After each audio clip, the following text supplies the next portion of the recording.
Good evening and welcome to the November 21st council meeting. If you'd please stand, Councilman Lucio is going to lead us in the flag salute this evening. Please put your right hand over your heart. Ready? Begin. I pledge allegiance to the flag of the United States of America and to the republic for which it stands, one nation, under God, indivisible, with liberty and justice for all.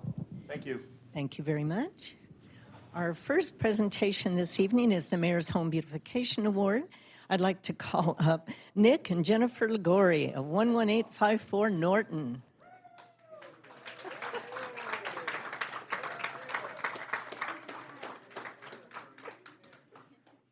Hi, stranger. There should be a picture coming up of their absolutely phenomenal home. They also built a beautiful ADU, which you see in the picture. So I'd like to present you with a picture of your home and a certificate that reads, "Thank you for your continued improvement and maintenance of your home, resulting in a substantial contribution to the overall appearance of this community." 2 pen and pencil sets, 2 lapel pins, and of course, the coveted yard sign. All right, so now, who wants to speak? Thank you. This is unexpected, but I would be lying if I didn't say I really wanted one of these. Yes, it's we bought the house in 2016 and have spent a lot of time and effort making a lot of improvements to the house, building the ADU for my mom and dad, and redoing the front yard landscaping, a lot of California natives and drought-tolerant plants. My wife is really big into that. And we all do the work. I have 3 sons that aren't here tonight that do a lot of the heavy lifting now. And my dad takes care of the fruit trees, and my mom takes care of the roses, and my wife takes care of the natives. And so, yeah, it's a team effort, definitely. With the help of the magnificent Chino building department, my dad and I built most of it ourselves. So we framed it and did the plumbing, electrical, a lot of the interior finishes, and done a lot of the work to the house itself, rewiring, replumbing, sewer connection, all kinds of fun stuff. What was the age of the house? So the house was built in 1926. The original owners are the Southworth family. We bought it from the granddaughters of Claire Southworth. Her mother Esther lived there until 2014 or 2013, somewhere around there. So that was a fun experience as well, working with the family that originally built the house. So a little piece of Chino history. Well, we're very, very proud of how it turned out. It's an absolute beautiful example of what you can do. If you have a little bit of room on your property, it helps. So thank you very much, and thank you for all the pride that you show in your ownership. Thank you. You're welcome. Thank you. Now she wants a picture. Yes. Great.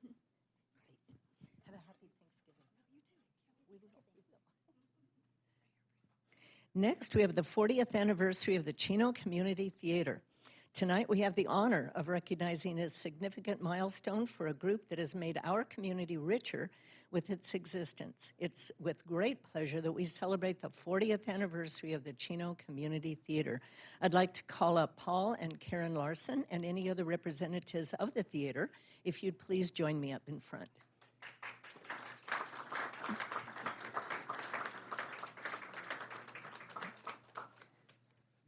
Founded in 1984, the Chino Community Theater started as a nonprofit organization with a mission to enrich and diversify cultural opportunities in Chino, centering around the theatrical arts.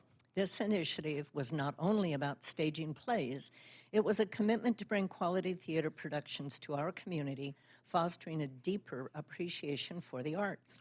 The founding vision was to create a space where creativity thrives and the community bonds strengthen.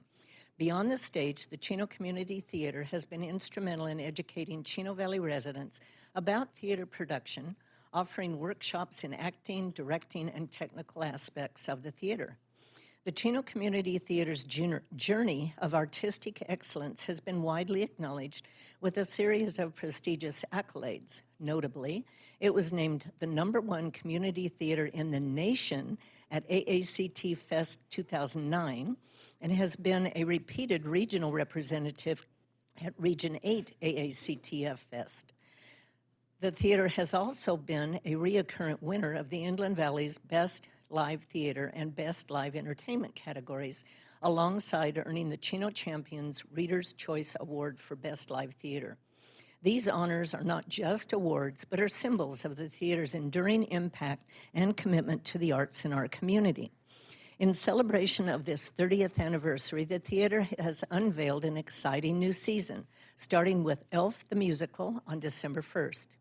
This season also includes highly anticipated productions like Monty Python's Spamalot, Dial M for Murder, Noises Off, and many more captivating performances. On behalf of, you didn't know that? On behalf of the Chino City Council and all of our residents, we extend our heartfelt congratulations on 40 years of outstanding contributions to our community. And I'd like to present you with a certificate of recognition that reads, the City Council wishes you a happy anniversary as you commemorate 40 seasons of community theater in the Chino Valley. Would you please introduce your guests? Yes, our phenomenal managing committee members here. My wife Karen, who along with myself founded this thing many moons ago. Tony Lind, who has been with us since 1989 when she was the... A mere child. Yes, she was a 12-year-old Nurse Ratched, wasn't she? Our dear Julie Mord, who serves as a secretary, and Debbie Ming, who's been with the theater right from the outset. She's been helpful all along and is a treasurer for the organization right now.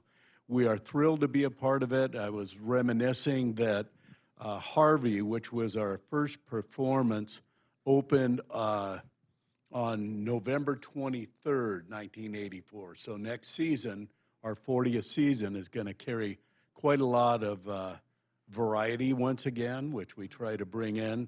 And as Debbie would say, if you want tickets for Elf and Julie, they've been answering the phones and have dealt with about 100 and how many phone calls? I returned 60 today. So we've had 4 of them are completely sold out, 4 performances. Yeah. A lot of people want to come and see it. Yep. Now, Paul, I had the privilege of being part of renovating the building over there. Would you give a little bit of history of that building? Well, if you can imagine, the 7th Street Theater started out as a general telephone switching station. So imagine the operators sitting in there in their skirts and dresses and doing the PBX machines with the cords going up and down and making it happen. And then along the way, they moved out, and it was a little movie theater for a short while, and then a church moved in. And by the time we did our tour of it in November of 1980, it was 80, let's see, we walked through it in 89 on a November night. It was raining, stepping over toilets on a floor. They said, you know, you think you might want it. Because we opened in 91. That was in that building. So there was a lot of work. We were originally at the community building from 1984. We were originally at the community building because we had no home from 1984 until we opened at the theater across the street in 1991. Yeah. And that was Bernie Wilswinkle. As a matter of fact, our sister theater, Chino Community Children's Theater, dedicates their awards to participants as the Bernie Awards in honor of Bernie Wilswinkle. So we are thrilled. We were going to share background. We have season postcards if you're interested in looking at those. We have a few elf postcards. If you're interested, I would recommend call fast, and there's the information up on the screen, so you'll be able to see that. We're very excited, and we are so thrilled with the relationship that we've had with the city over all these years, support, and more important, a partnership that began with a handshake. And I can't think of a better way to start any kind of an organization. I'll share one more thing. There are a number of theaters around the country that have used the model that we have here in Chino, in Pauls Valley, Oklahoma, and up in Bellingham, Washington. They began with the model that we created here to get theirs going. And I keep in touch with a fellow that was in Pauls Valley who's now in Justin, Texas, and on his way to Northwest Arkansas to get another theater going. He's moving. Yeah. We have made our mark, and we'd like to keep on doing it as long as we can. Thank you so, so much. Well, we're looking forward to many more years. Thank you. We'll keep it that. We'll leave it to the young. Thank you so much. Let's get a picture. There we go. Thank you very Thank much. you so much. You're welcome. You're welcome. Thank you.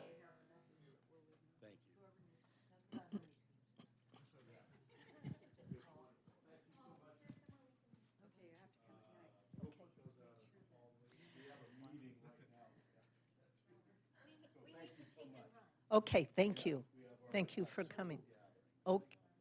Okay, we wouldn't want you to miss the meeting. Next, we have a very special presentation from Boys Republic. I'd like to invite up Chris Burns, Executive Director of Boys Republic, along with Jessica Ruiz, Administrator and Treatment Director with the Boys Republic, and any students that are here with you this evening. Chris, hello there. Okay. Well, we wanted to come and share a moment with you. Our history in this community began in the city of Chino. So long before Chino Hills Incorporated, we landed in this community. Our founding goes back to 1907 on the campus there that all of you know in 1909, so right about the time of incorporation here as well. Yeah, and our wells that we irrigate the property with are still on the Chino side of the tracks. So that's a good thing. But this year is special. So 1923 is the year that our founder started the De La Robbia Wreath Program. So we're celebrating our 100th anniversary. This is still the single greatest vocational training program that we offer the students and the single greatest form of self-support that we do. We wanted to bring you one. We're just kind of at the end of our first week of production right now as a thank you for the time and the partnership we've had in the community, all the support. So many of the folks that are here with you representing are friends and partners to us. So we just wanted to say thank you for being our partner and neighbor for all this time, and we appreciate it. Chris, tell people how they can order a wreath. Thank you for the marketing plug. So online, you can just go to boysrepublic.org, and we've got lots of little buttons that'll get you to the wreath ordering page. You can call any number at Boys Republic, and we'll get you there as well. Well, we send several as Christmas presents every year because it's a great reminder of California. We have a granddaughter that's in Alaska. She gets one. Margaret Zivalongi, you'll remember her. They had a big dairy on Euclid. We send her one. She's in Kansas. And it's just a great remembrance of local things. So they're beautiful. They last for months, actually. They last for months. We keep ours up until the fruit literally is all dried and shriveled. So thank you for being here, Chris. Would you like to introduce your I young man will. The best looking person here, we got Nehemiah next to me and Jessica here as well. So, and Nehemiah, I'm going to excuse the two of them quickly because Nehemiah is also a pivotal part of our culinary and bakery program, and they've got a huge Thanksgiving sale going on first thing tomorrow morning in our bistro. So they're getting all that packed up, ready to go. There's never just one thing going on campus. plug for the bistro also. Okay, so in the last decade, we opened a culinary training program and a teaching bakery. And so we've got a variety of things going on, from sales on the bakery side of things to we cater events both on the campus and off the campus, and they really do an amazing job. So Items are for sale tomorrow? tomorrow they have a huge bakery sale. So it's running from 8 to 3 on the property. Everything you might want for your Thanksgiving table. You just show up and follow the crowd into the bistro, and you'll walk away with more carbs than you probably want. But it's delicious. Absolutely. Thank you very much for being here. Let's give them another hand. Oops, gotta do a picture. Wait.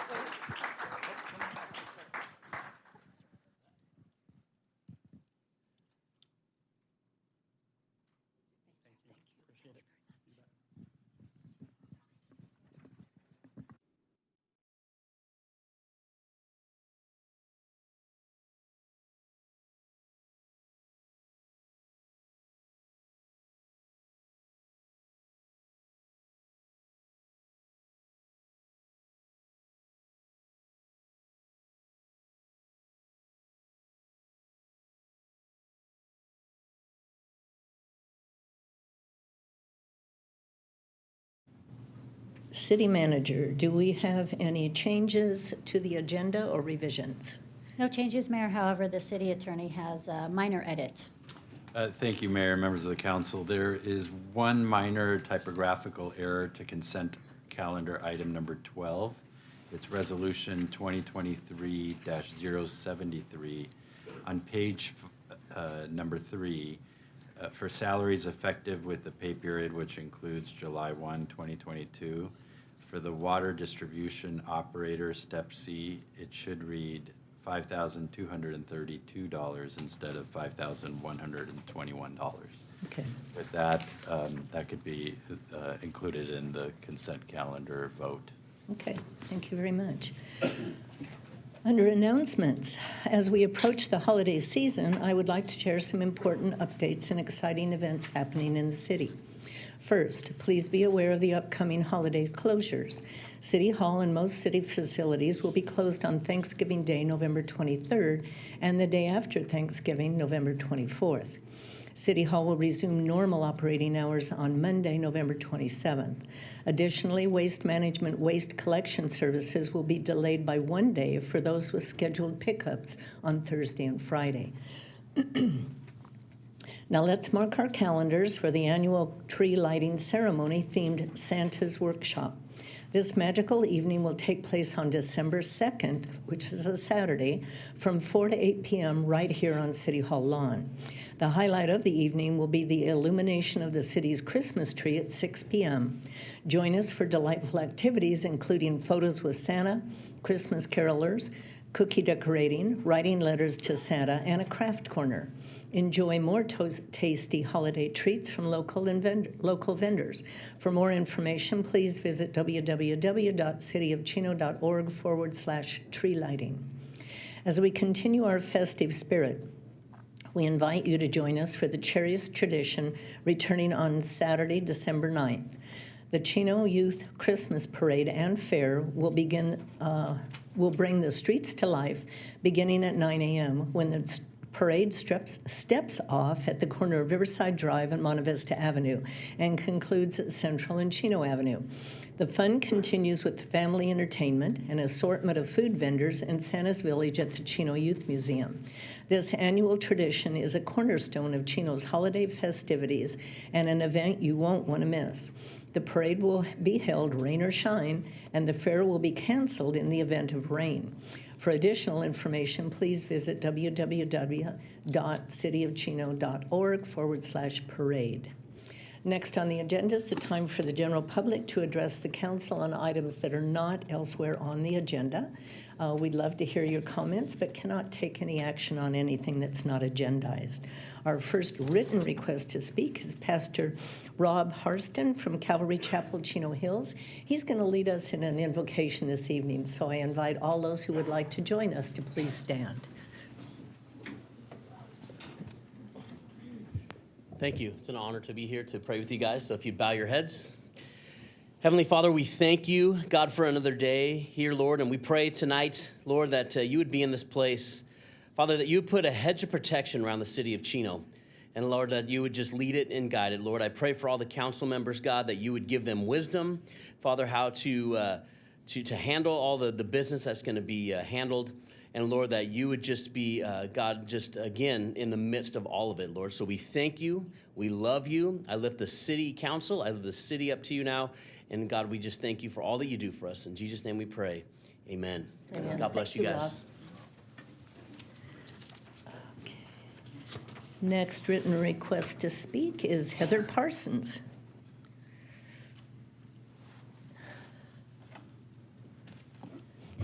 Good evening, Mayor and council members, city leadership team, and fellow community members. My name is Heather Parsons, and I'm here representing Chaffey College this evening. First, I want to thank the many members of our city leadership that attended our annual report to the community. President Shannon wanted me to send his personal thanks. I also want to provide a brief update about some of the things occurring at Chaffey College that might be of interest to the city of Chino. First, one of the programs I wanted to highlight is Chaffey College's dual enrollment program. This is where high school students are able to complete both high school and college credits simultaneously at no cost. Currently, we have 283 students in the Chino Valley Unified School District that are participating in the dual enrollment program across the 4 high schools.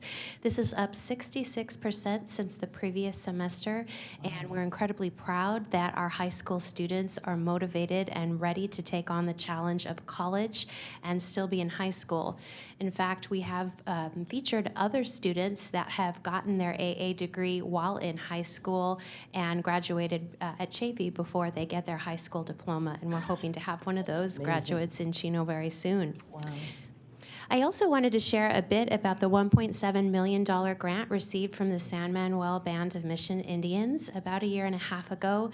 That grant is directly impacting our culinary and hospitality arts programs here in Chino. Not only did that completely refurbish and renovate the teaching kitchen on the Chino campus, it also provides $1,000 scholarships to our culinary and hospitality arts members, or students rather, provides chef uniforms and knife rolls, and students most recently are able to participate in an externship at the Yamava Resort and Casino, where we've employed an earn and learn model. So instead of asking students to take on an additional job, they're able to really focus on their studies and be taught by some of the very best and brightest in the culinary and hospitality worlds. As you know, we also had our wonderful Dean Teresa Hull retire earlier. It was a terrible loss to our community, but she's very happily enjoying her retirement. I am pleased to announce, however, the college has recruited and hired a brand new talent here. Dean Margaret Fernandez is the new dean of the Chino campus, and she brings over 20 years of experience in higher education and workforce development. One of the things that the new dean is well known for is that she's initiated the prestigious American Culinary Federation accreditation. And so that's going to be a wonderful addition to our Chino campus. Finally, I'll close my remarks by leaving some copies of our report to the community out on the counter here. I wanted to highlight one of the students that's in the report. She is a student that attended Chaffey College after battling stage 4 cancer. She completed her degree at Chaffey College here on the Chino campus, and she's now studying at Cal Poly Pomona, and she is dreaming of owning her own restaurant. I wanted to let you know how proud I am as a resident of this city, as a graduate of Magnolia Junior High and Chino High School, that our city leadership team values education and really is changing lives for our youth. So on behalf of all of us at Chaffey College, thank you for your leadership and happy Thanksgiving. Well, we thank you. Chaffey College is such an integral part of our community. I mean, from the big campus down south to the Information Technology Center to the old Bank of America building. You're just such an important part of our community. Thank you very much for everything that you do for our students. Thank you, Mayor. You're welcome. Okay, those are the only written requests I have to speak. Is there anyone else in the audience that would like to address the council on any item that's not on the agenda? Okay, seeing none, we're going to move on. Next item is the consent calendar with changes as noted to item number 12. I'd like to entertain a motion and a second, please.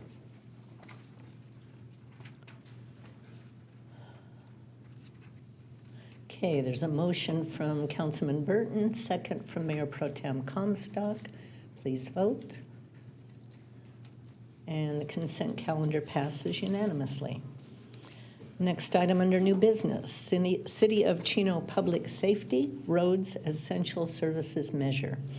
This item is to adopt Resolution 2023-071, declaring a fiscal emergency, and Resolution 2023-072, calling the special municipal election for the City of Chino Public Safety Roads Essential Services Measure.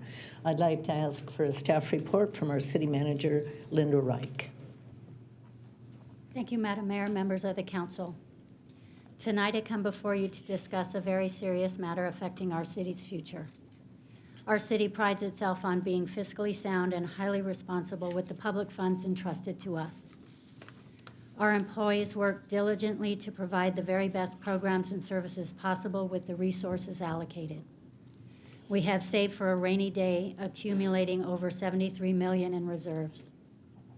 We weathered the Great Recession and the COVID-19 pandemic, all while doing our best to be good stewards of the people's money. While the city has been fiscally responsible, our revenues have not kept pace with the rising cost to provide essential services. Additionally, infrastructure needs and the increased cost of deferred maintenance on our streets, parks, public facilities has put Chino's financial stability at risk. Today, everything costs more for everyone, and cities are not immune. Despite our efforts to keep our expenditures in line with existing revenues, this won't simply be possible in the future given the escalating costs of materials, labor, and services that are required to provide our residents and businesses the quality services they deserve and are accustomed to receiving. While the city's revenues have increased over time, our operating costs have increased exponentially, significantly outpacing our revenues. At the City Council's direction, this has required the city to use general fund reserves, which is equal to the city's savings account. As we look ahead, based on our projected revenues and expenditures, the city's reserves will be depleted by fiscal year 28-29 or sooner. Staff has carefully reviewed our revenue projections and examined our expenditures in great detail to determine how to best balance our budgets in the future. To reduce expenditures, we have delayed filling positions, eliminated programs, scaled back services, delayed projects, and deferred maintenance and repairs. With each of these reductions in expenditures, there have been impacts to our community that our staff has tried to minimize and mitigate. But even with these cuts and other contemplated reductions, expenditures will escalate beyond our revenues. The fact is, either we make significant cuts to reduce operational expenditures, which means cutting the services and programs we provide and cutting back on maintenance of our parks, facilities, streets, and equipment, or we secure additional revenue. On the revenue side, we have applied for and obtained grants, audited receipts to make sure we're getting the money we are entitled to, promoted economic development, obtained sponsorships, advocated regionally and at the state and federal level for resources, and continually monitored and adjusted our investments to maximize our earnings. While these have contributed to our revenues, the increases don't come close to offsetting the escalating costs to meet the community's needs. To address this structural imbalance in our budget, we also reviewed the various tax revenues available to the city. In reviewing these, we assessed numerous factors, including the impact on our residents and businesses, how the tax affects different sectors of our community, the proportion to which they benefit Chino versus other jurisdictions, who pays them, and the amount generated. After assessing the revenue options, and to continue to provide essential services like police, 911 emergency medical response, street repair, clean local drinking water, clean and safe public areas, while addressing homelessness and maintaining senior, veteran, and youth programming. A 1-cent sales tax increase is the best option available to the city.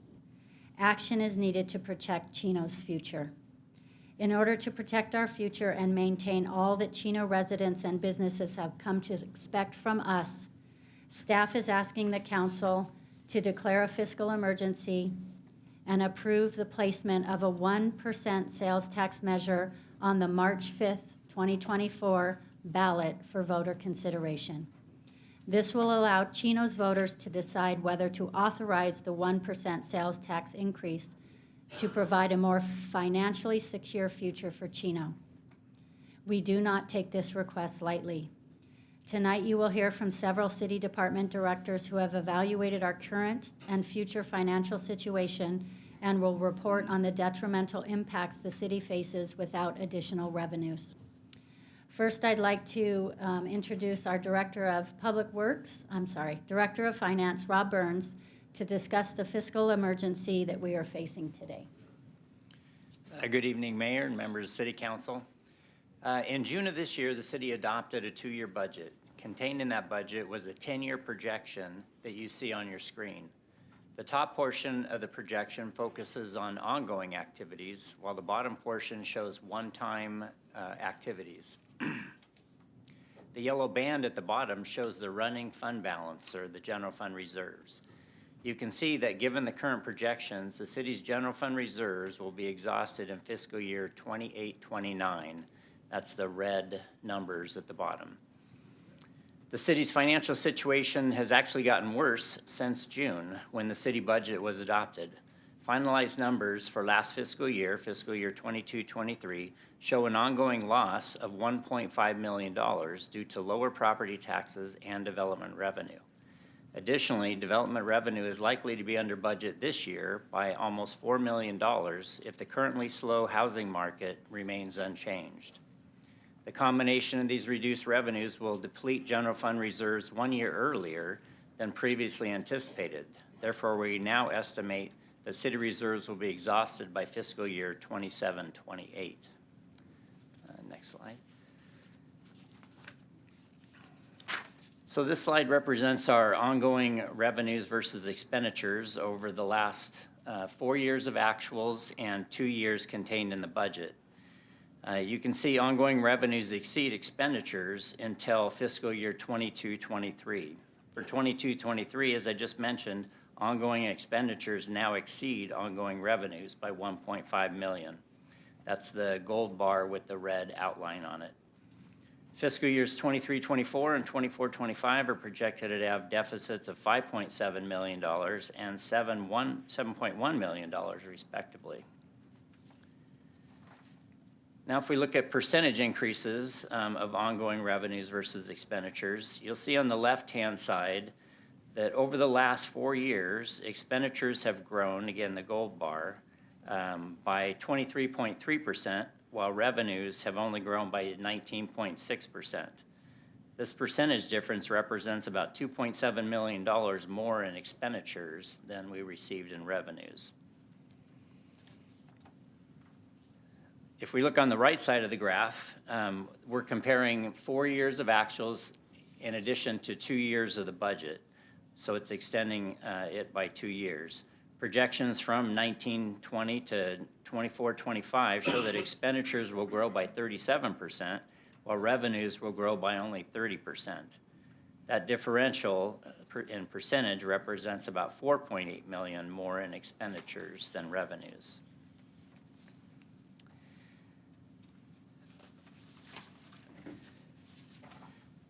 This slide shows the growth in general fund contributions for the essential services indicated for both actuals and projected.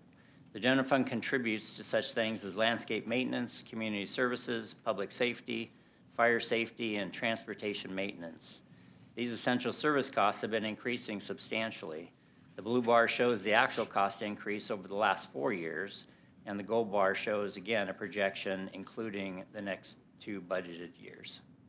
So you can see that the gold bar far exceeds the blue bar for these costs.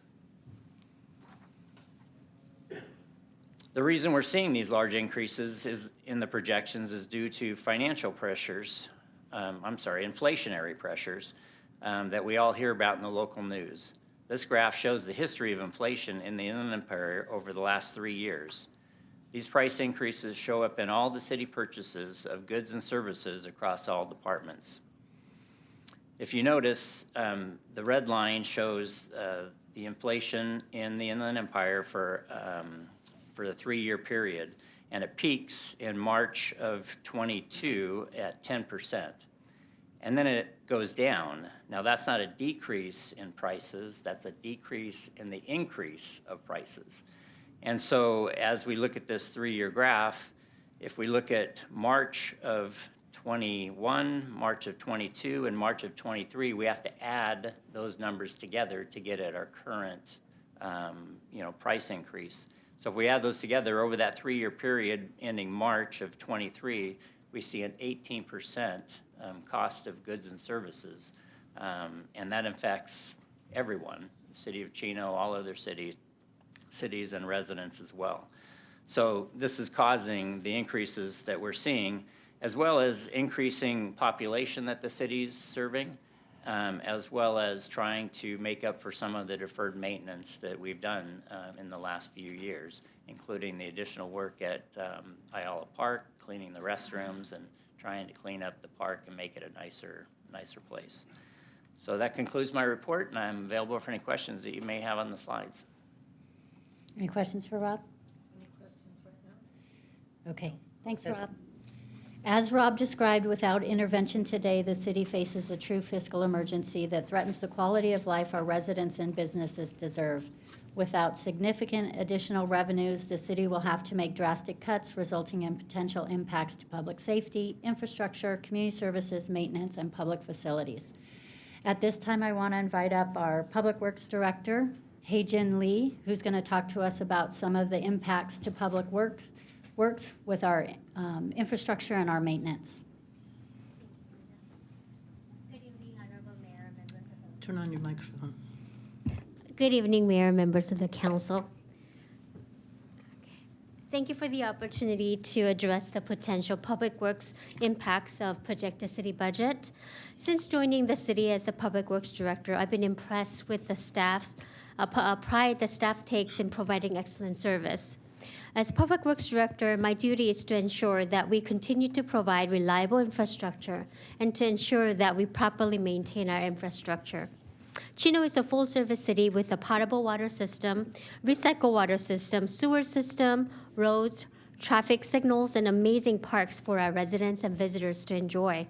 However, as described by our city manager and finance director, without sufficient revenues to cover the projected expenses, we have to make tough choices when it comes to prioritizing replacement of aging parks, equipment, facilities, and maintaining street infrastructure. The city of Chino also boasts impressive and well-maintained park asset for our youth and families to enjoy. We have 26 parks with approximately 220 acres of city-maintained parkland. Public Works is responsible for maintaining these parks for various programs offered by Community Services Parks and Recreation team. Each year, we negotiate in good faith for the lowest price possible for service contracts. However, we anticipate contract prices increase consistent with all the other consumer prices and services. Public Works Engineering Division manages the city's pavement management program. And our current pavement condition index is 70 out of 100, which is very nominal condition. Just to maintain this condition, the city needs to invest $7 million more per year, in addition to the $5 million per year that we are currently investing in the city's pavement rehab program. That is $12 million per year for pavement management alone. Engineers are also working to widen and extend Pine Avenue to address traffic bottleneck in the southern part of the city. This bottleneck constrains mobility for our residents and visitors, and this is a critical arterial street infrastructure project identified in the general plan transportation element and in the preserved development specific plan. Any deferred maintenance of our infrastructure would mean we will have to spend more money later for substantially more expensive option of reconstruction, with added concern for public health and safety. We need to be proactive with ongoing efforts to protect city source water and provide quality drinking water to our customers in compliance with state and federal mandates.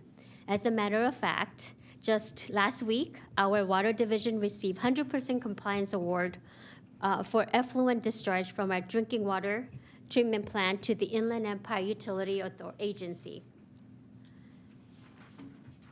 Right, and we would love to continue to provide excellent quality water and service of the highest caliber. And each year, EPA and State Water Board, it also introduces additional water quality tests, analyses, and reporting obligations. And these efforts obviously require qualified staff and appropriate staffing level, which impacts our bottom line. State water quality mandates requiring the city to capture trash before it is discharged into waterways, and for percolation to the groundwater impose additional infrastructure needs on the city. The compliance window for this mandate is fast approaching. Without an identified source of funding for this multi-million-dollar project to construct and maintain the required trash capture devices. The city also has our own fleet maintenance division with approximately 350 vehicles and equipment. And we also maintain all of our police patrol vehicles maintained by 4 mechanics and 1 lead mechanic. We anticipate addition to these fleet as city services grow. And our Public Works team is ready to serve and is committed to providing excellent service and highest infrastructure that the Chino community takes pride in and deserves.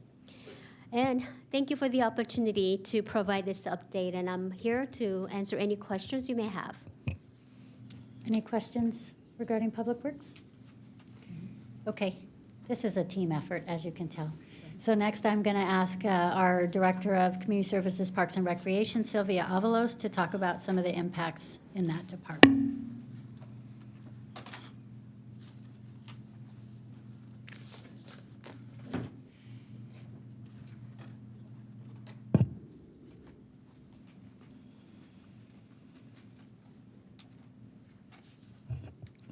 Good evening, Madam Mayor and council members. The work of the Community Services, Parks and Recreation Department and their dedicated staff is to create community through people, parks, and programs that are integral to the Chino community. By providing well-maintained and accessible spaces for recreation and offering diverse programming such as counseling, senior services, social services, homelessness resources, before and after school care, youth activities, and citywide special events, the department's efforts create an environment that fosters community pride. Offering quality programs and services at an affordable cost will become challenging without adequate funding. We've already seen a high increase in operational supplies across all programs. To continue to offer youth activities and wraparound senior services at little to no cost, an increase of revenue will be necessary. Since COVID-19, the need for counseling, social services, and homeless services has increased. These services require specialized staff, such as licensed clinical specialists, counselors, case managers, homeless outreach coordinators, and police officers assigned to the quality of life team to meet the needs of individuals or families. Reducing these services due to lack of funding will impact the community as a whole. The increased cost of custodial services, utilities, and equipment, as well as the overall operational maintenance of city facilities, means there are fewer funds available to provide services. This will impact the number of days and hours we are able to operate if adequate funding is not available. Currently, the Senior Center operates 7 days a week. Decreasing funding will force us to reduce the hours of operation, negatively impacting a service that is essential to the senior community. The department promotes community engagement through citywide special events such as our fireworks spectacular, Halloween, and our youth Christmas parade and fair. With attendance from 5,000 to 12,000, these events are facilitated by the Community Services, Parks and Recreation staff and are supported by staff from Public Works and the Police Department. As the events have grown, the number of staff needed to operate a large event has also increased. Without the proper revenue source, these events will be minimized or eliminated. Most recently, we've experienced a doubling in the cost of carnival rides within the past 2 years. Additionally, there has been an increase in entertainment costs, event supplies, and contractual services. If additional funds are not secured, it will continue to impact the overall infrastructure of our public facilities, as we will need to reduce the maintenance schedule and defer construction projects due to lack of funding. As mentioned in the staff report provided by our city manager, the City Council adopted the Parks and Facilities Master Plan in 2022. This is a roadmap to help us maintain our parks and facilities today and into the future. Some of the public facilities include the Senior Center, Neighborhood Activities Center, Chino Youth Museum, Chino Branch Library, and the Chino Police Buildings. The master plan identified that we are behind in maintenance of aging facilities and are unprepared to accommodate expected new growth. Currently, we are deficient 25 acres of parkland and 67,000 square feet of community recreation space. The 10-year projection plan includes $40.5 million for facilities and park improvements. Years of deferred maintenance due to lack of funding for improvements have resulted in the age conditions of these valuable public assets. Should the city remain status quo, these conditions will continue to worsen without adequate funding for existing, renovated, and new parks and public facilities. For example, additional amenities at Ayala Park have been placed on hold for 15 years due to lack of funding.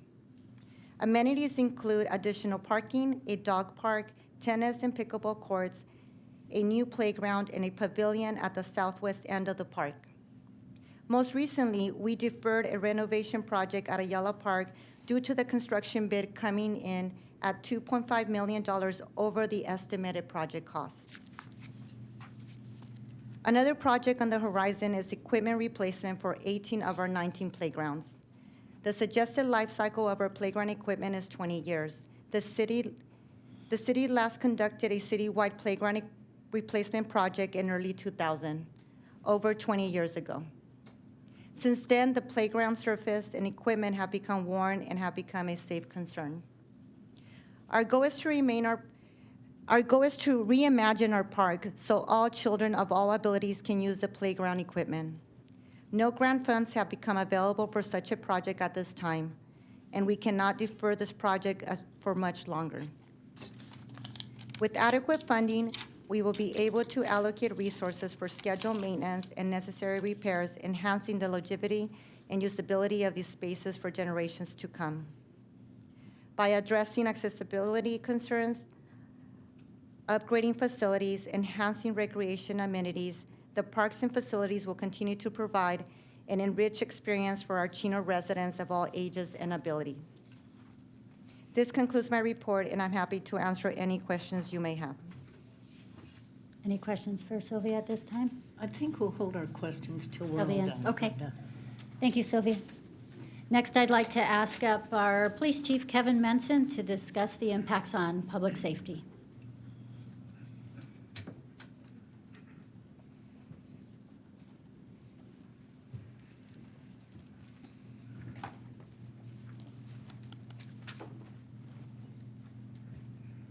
Good evening, Madam Mayor, members of council. As the chief of police, my top priority is to provide safety to our community.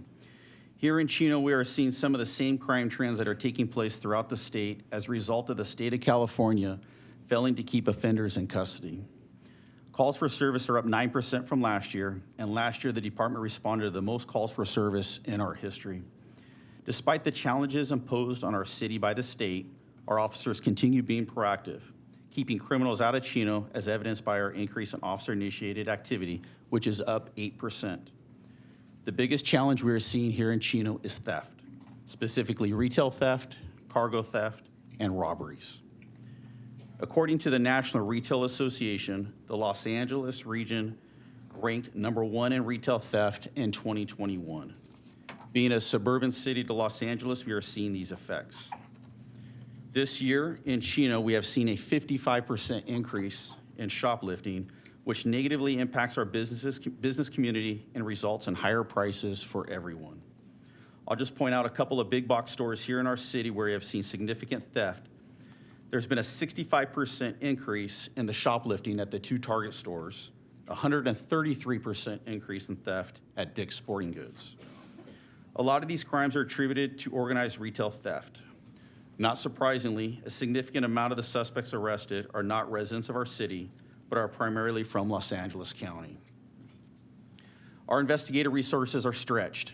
We have 1 detective who is assigned to retail theft, but that is not their primary assignment. They're also responsible for domestic violence cases, forgery cases, and other assigned cases. We are working hard to address this crime trend through partnerships with outside agencies and retailers, in-house overtime details, and the use of technology like the Real-Time Crime Center. Our cargo theft is up 185%. The incident that occurred a couple of weeks ago where officers were almost ran over by cargo thieves involves suspect from Los Angeles County. Our robberies are up 24% from last year. A large majority of these crimes involved a retail theft where a loss prevention agent or witness tried to stop the suspect and it turned into a robbery. We have also seen an increase in armed robberies, which are mostly occurring in the middle of the night at our convenience stores. Many of these types of crimes are committed by gang members. Our officers work extremely hard in keeping gang members out of Chino. This is evident from our increase in productivity. Another challenge we are seeing is with our youth. We currently have 3 school resource officers at the high schools, and these officers are extremely busy. Our juvenile arrests are up 21% from last year. This is not a result of our officers making proactive arrests of juveniles. The overwhelming majority of these arrests come from our high schools. These are arrests for assaults, students bringing weapons onto the campus, students selling narcotics, and students making criminal threats. Our SROs only make arrests when the underlying conduct is serious.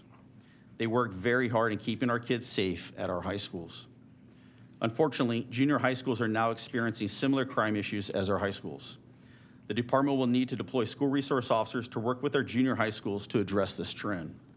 We have 3 junior highs in Chino, with the 4th opening up next school year in the Preserve. Having an officer assigned to work at the junior high schools, first and foremost, would provide a level of safety. They would also be able to connect with the students to provide guidance and mentorship before they move into high school. We did bring back the DARE program at the beginning of the school year, which has already been very successful in connecting and educating the 5th graders. Our city is growing rapidly in population, area, and geographic distribution of our residents, and in the number of new commercial and retail centers being added. Just keeping pace with this growth and navigating the legislative challenges we are currently facing is a challenge. To maintain the level of service our community expects and deserves to keep them safe, we need additional resources in the future. We are going to need additional patrol officers and dispatchers to maintain our response times. We're going to need additional detectives to investigate the crime trends I have described. We're going to need additional school resource officers to keep crime out of our schools. We will need to maintain our level of emergency preparedness. We'll also need the supervisors and managers to lead any additional personnel or resources. Securing adequate funding is crucial for both attracting top-tier applicants and retaining our experienced officers. Chino is a safe city. We can maintain that safety for our community if we continue to adequately staff our department to handle the challenges before us. And that concludes my portion of the report. Thank you, Kevin. Mayor and council, I would like to thank you for hearing staff's analysis of our fiscal emergency and the steps needed to protect Chino's future. At this time, staff is recommending that the City Council ask Chino's voters to consider a 1% sales tax increase through the City of Chino Public Safety Roads Essential Services measure. This measure is being proposed to secure Chino's long-term financial stability and to maintain essential city services for our residents and businesses. It will increase the current sales tax in Chino by 1% from 7.75 to 8.75%. Of the current sales tax rate in Chino, only 1% is under local control. 6% goes to the state and 0.75% goes to the county. This year, Chino generated $274.5 million in sales tax revenue. 35.5% stayed in Chino, while the state received $213.2 million and the county $26.7 million. The 1% increase will stay in Chino to provide essential services and address infrastructure needs for our community. 1% equates to 1 cent on every dollar spent on taxable goods, or 10 cents on every $10 spent. For comparison, this slide indicates the sales tax rates in other full-service cities in our region. It should also be noted that sales tax does not apply to groceries, medicine, medical or dental services, real estate, rent, education, utilities, personal services, or labor. If approved, the measure will generate approximately $28 million each year moving forward, which will stay in Chino and be spent according to the community's priorities and cannot be taken by the state or other agencies. Should the revenue not be needed in the future, it may be ended by voters at any time. As you heard earlier, this revenue will help us maintain essential city services, including hiring and retaining police officers, maintaining fast response time for emergency and medical 911 calls, preventing crime in our neighborhoods, repairing local street, sidewalk, and transportation infrastructure, protecting Chino's local drinking water, improving flood control, maintaining local parks, community centers, and open space, and protecting programs and services for our seniors, veterans, and youth. Additionally, it will help us to address $260 million in unfunded infrastructure and neighborhood improvement projects. If this measure is not successful, the city may not be able to maintain the services and programs that provide the quality of life in Chino, and may require it may also require opportunities to secure Chino's future and may require cutting additional programs and services. At this point, it would be appropriate for the City Council to consider the recommendations outlined in the staff report, which include declaring a fiscal emergency to address future financial challenges, calling for a special municipal election, and its consolidation with the March 5th, 2024 statewide primary to put a sales tax measure before the voters, educate the public on the measure, and appropriate funding for the election. Approval of this council item will not enact any changes in services or staffing levels today. We are considering this measure to address future financial challenges, the effects of which are already being experienced. If approved tonight, staff will work to set in motion the necessary steps to place the measure on the March ballot, and additional information will be made available to the public online at cityofchino.org/protect Chino services. This concludes our report. We're happy to answer any questions you may have regarding this item. After your deliberation and before the vote, the city attorney will provide information on the legal aspects proposed tonight. Thank you very much, Linda. What I'd like to do before we proceed with council questions and comments is I'd like to see if there's anyone in the audience that would like to address the council on this issue. Okay, seeing none, we'll go to council comments. How about if I start with you, Chris? Well, first I'd like to say to city manager and staff, thank you for the report. It was very thorough and it was very, I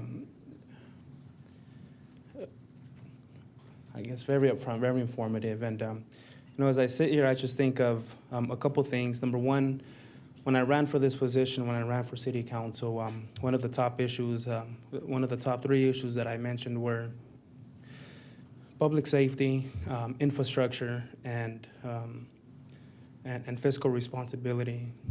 And as I sit here and and I listen to the report and I listen where we're at, as a city, I just can't help but think. But in 2020, when there was residents, primarily a lot of young residents who we're fighting to, to defund the police. The city stepped in and, we paid no attention to that, and we supported our police, and, here we are again supporting our police. And a big part of the reason why I ran was because I remember sitting back there in one of the council meetings, and there was a group of about 25 to 35-year-olds who came in, about 15 of them, and most of them not even from the city, asking our council to defund the police. And I remember sitting there thinking to myself, well,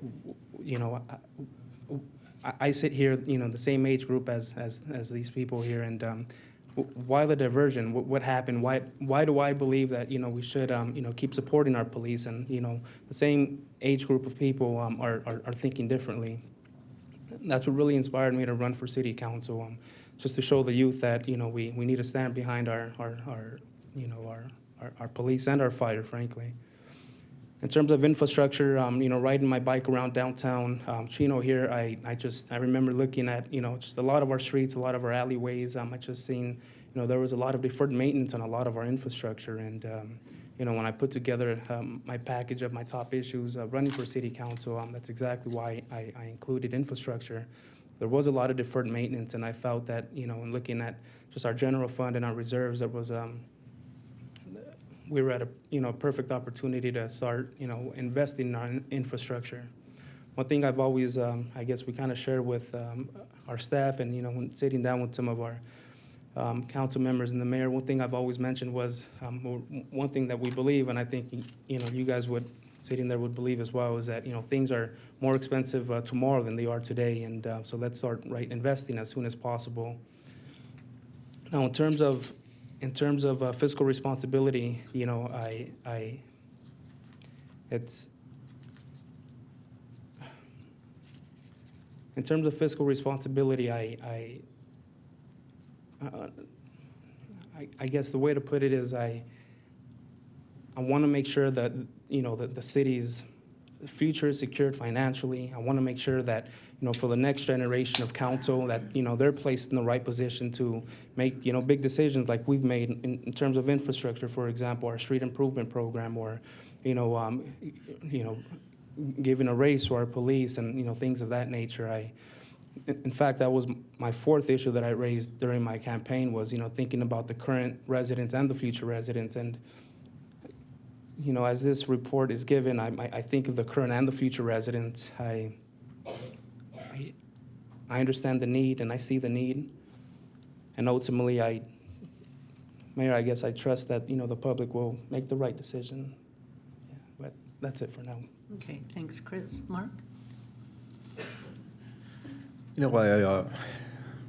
Looking back, like for example, when we first got into the pandemic, we decided that we didn't know what was going to happen. We didn't know if we were going to lose a lot of sales tax. There was a whole lot of unknowns. So we made a conscious decision to defer a lot of things. For example, we didn't replace any of our vehicles, even though they were at that time should have been replaced, and particularly the police vehicles and some of our maintenance vehicles. And we made the conscious decision then to not do it. And then once we came out of the pandemic, we saw that we were okay. Then we found out that we couldn't buy any vehicles because there was no chips. And then when we were finally able to buy the vehicles, we turn around, we buy 21 vehicles, and people start saying, well, why are you buying so many vehicles? Well, it's because we had deferred that for almost 5 years. And now, because finally we're able to purchase them, it's time that we purchase them. And they were expensive because, quite frankly, there isn't a whole lot of vehicles out there anymore. But that was an eye-opening experience. And then sitting on the infrastructure streets committee, it's the same thing. So when I sit in there with Mayor Pro Tem Comstock and we look at projects, and the projects that we put off because at the time we wanted to hold back, now we're looking at those projects and they are 20% more expensive. And this isn't going to change. We already know that the longer we procrastinate on doing any type of infrastructure or anything that especially with our parks, it's only going to get more expensive. And I look at some of these cities like Claremont. Nobody goes to Claremont and thinks Claremont is in a bad situation. Nobody looks at Ontario and sees that they're in a bad situation. In fact, Ontario is booming with the retail and with their entertainment that they're bringing in. But they're forward thinking. They're forward thinking because they know in order to have a city that's vibrant, that can bring in entertainment, can bring in businesses, it's got to look good. It's got to have good streets. It's got to be safe. People got to be safe when they come here. They got to feel that when they come to the city of Chino, they're going to be okay. And that, unfortunately, is at an expense. It's an expense at a police department that's going to be expensive. It's a fire department that's going to be expensive. And we can sit back and we can showcase that although we pay a lot for our police and fire, we have some of the best fire and police departments here in the country with their safe rate, the ability to save people's lives when they have heart attacks, to real crime centers that can actually see crime occurring. A lot of cities don't have those kind of things. So I look at this and I say, we do need it. We absolutely need it because at the rate things are going, we need to make a change and we need to make a decision. Are we going to be a city that's going to be forward thinking, or are we going to sit back and not do anything?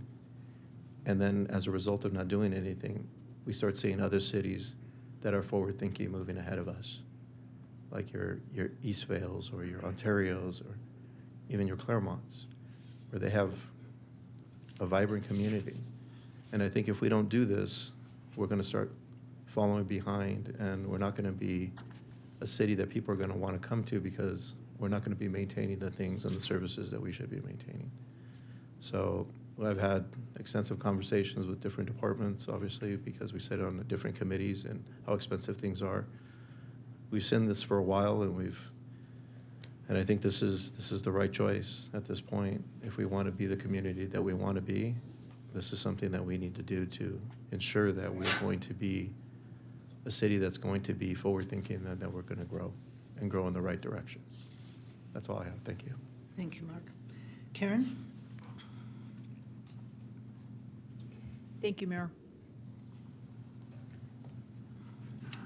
One of the things I did when I was still working as a professional was I read a lot of books about presidential history. In fact, it was one of the first books I read with my command staff was Lincoln on Leadership, but one that always stuck out to me regarding President Reagan, and I read a few of his, was he kept a sign occasionally on his desk that said, "Bad news is welcome here."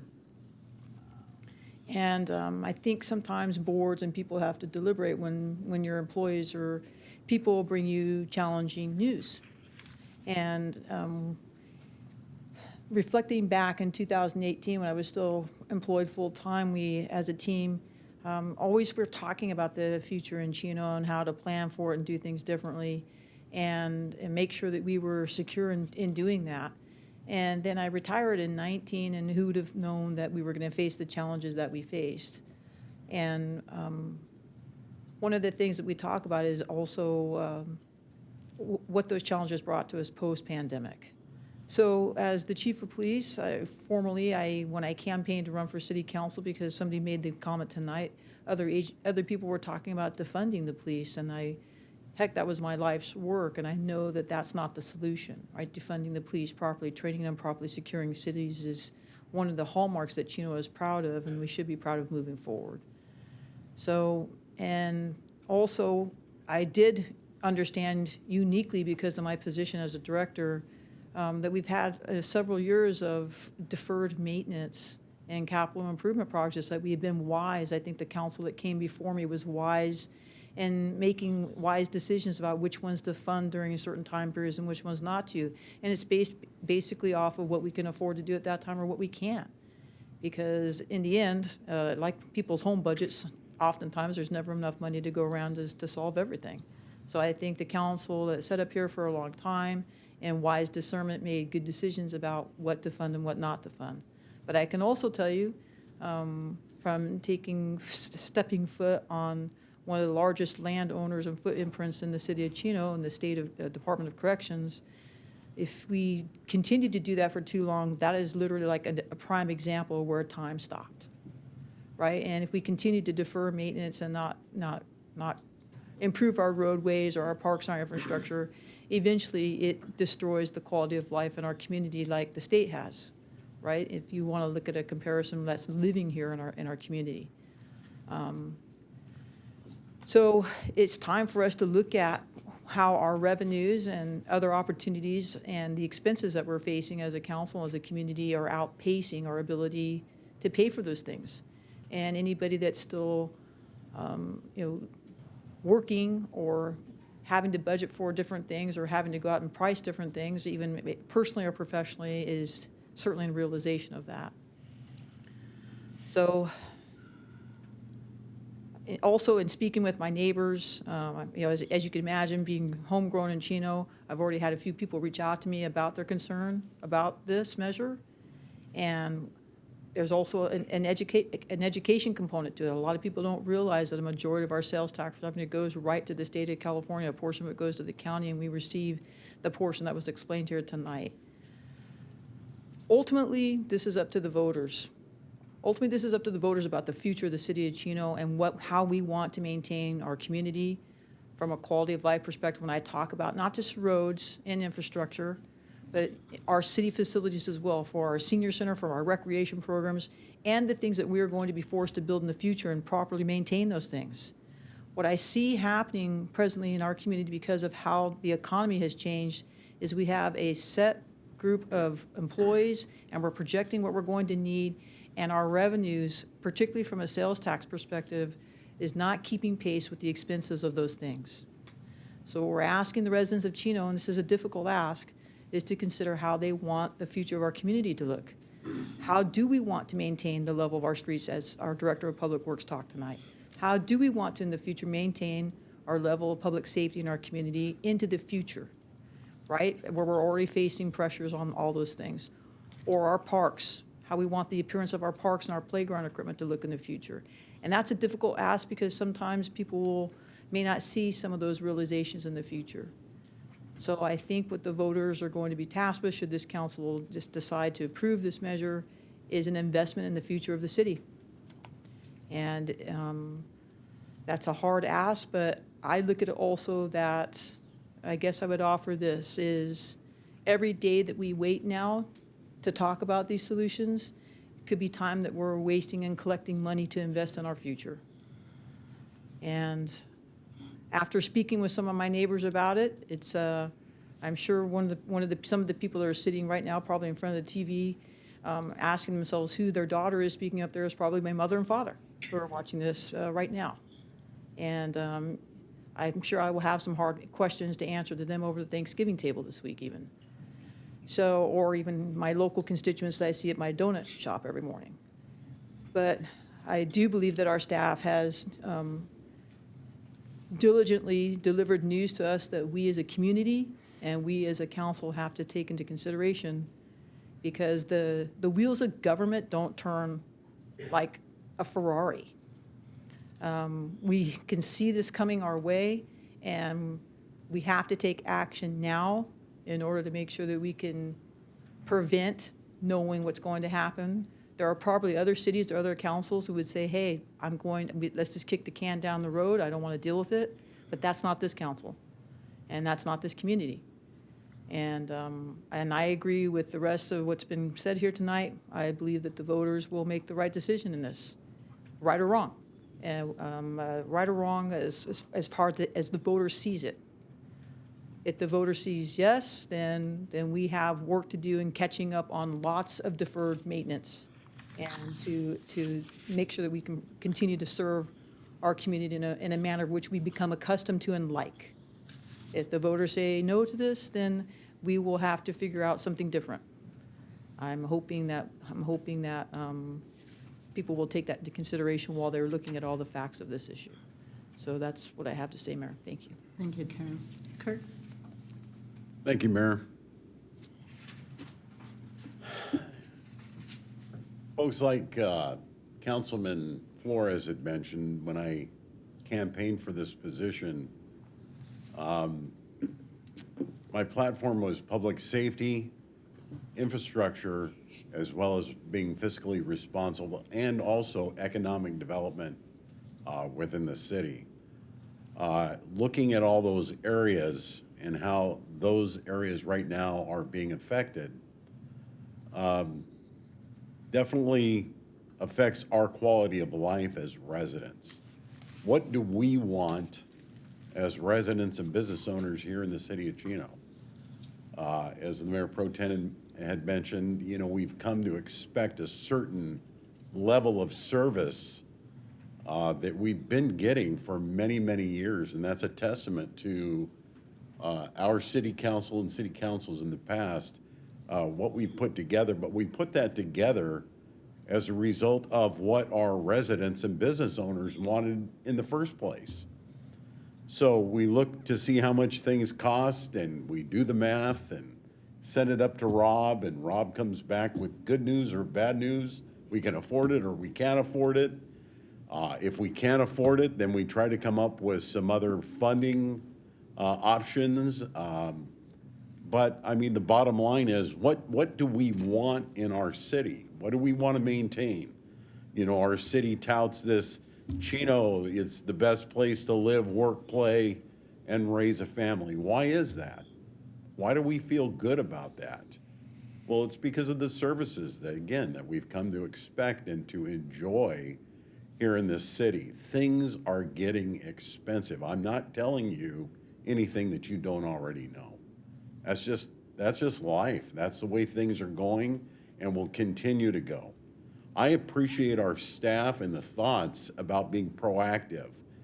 You know, that's how you thrive, folks, about being proactive. You get a hold of it now so that when the rubber meets the road, we're not trying to play catch up. We are trying to catch up now in these deferred maintenance areas like the roads and park issues. Well, what does that do for us as well? Our property values go down. And again, we have to figure out what do we want. Other cities in the local areas around us have all instituted sales tax measures similar to this. Not all of them, but the majority of the cities, if you look, have all proposed it. It went to their residents and they voted for it because they want that quality of life in their communities.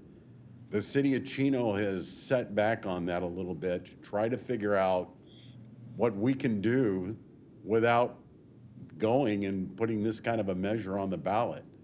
But you know what? When you sit down and you start looking at the overall scheme of things and how we're $15 million short at the end of the budget year, where are we going to get that money?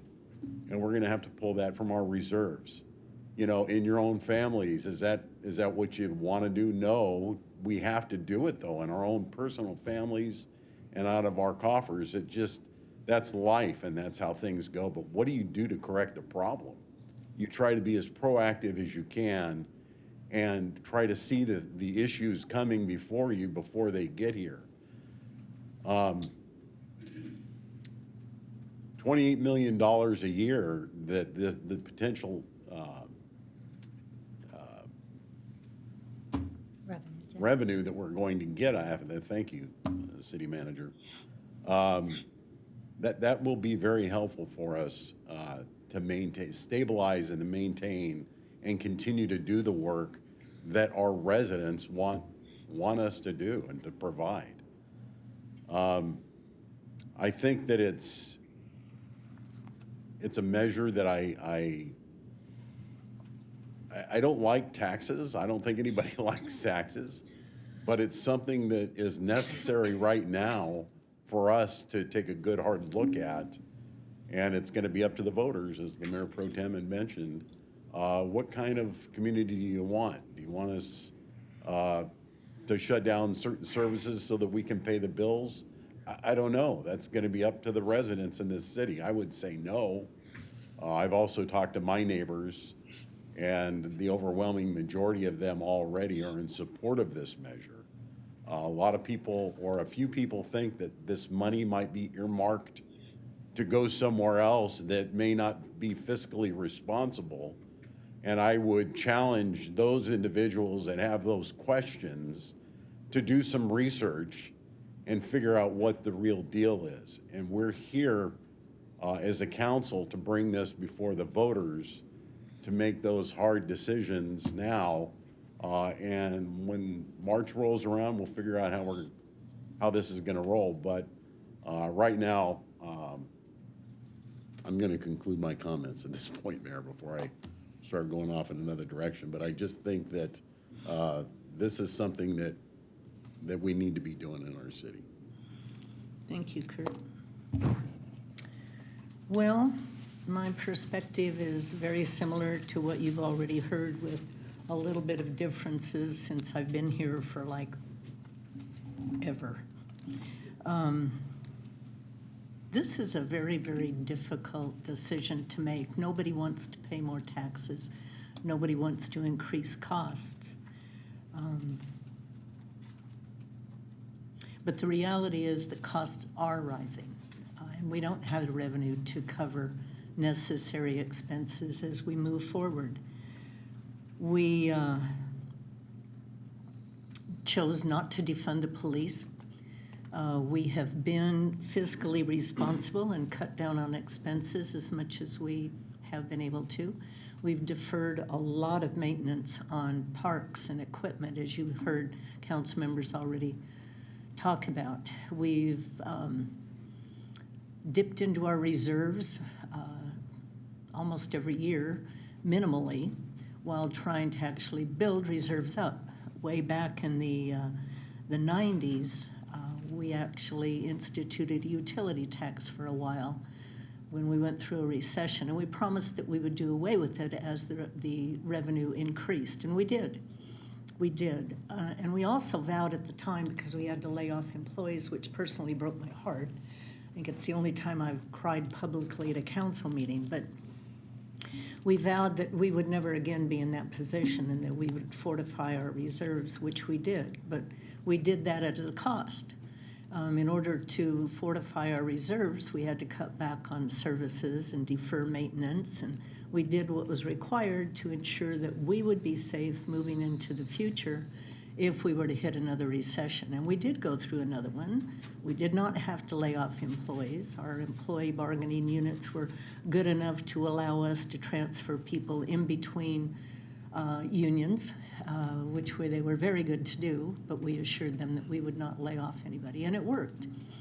But again, moving forward, as we all know with our homes, things have been more expensive, and so we've had to dip into those reserves. We, as a council, have made a decision over the last several years to take care of a lot of those deferred expenses. We absolutely had to buy police vehicles, you've heard that, and city vehicles, and they were, of course, more expensive, just as we're experiencing with our own personal homes and our own personal lives. But there are some deferred expenses that we just absolutely had to face. So a couple of years ago, I pushed staff that I wanted a multiple budget presented to us, 2 years and then 5 years and 10 years if we could possibly do it. Now, you know, looking out that kind of future, the numbers are not absolutely cast in brass, but it gives you an idea of where you're going. And it was quite shocking to see that in 4 to 5 years, our reserves would be gone if we kept up the services that we have now.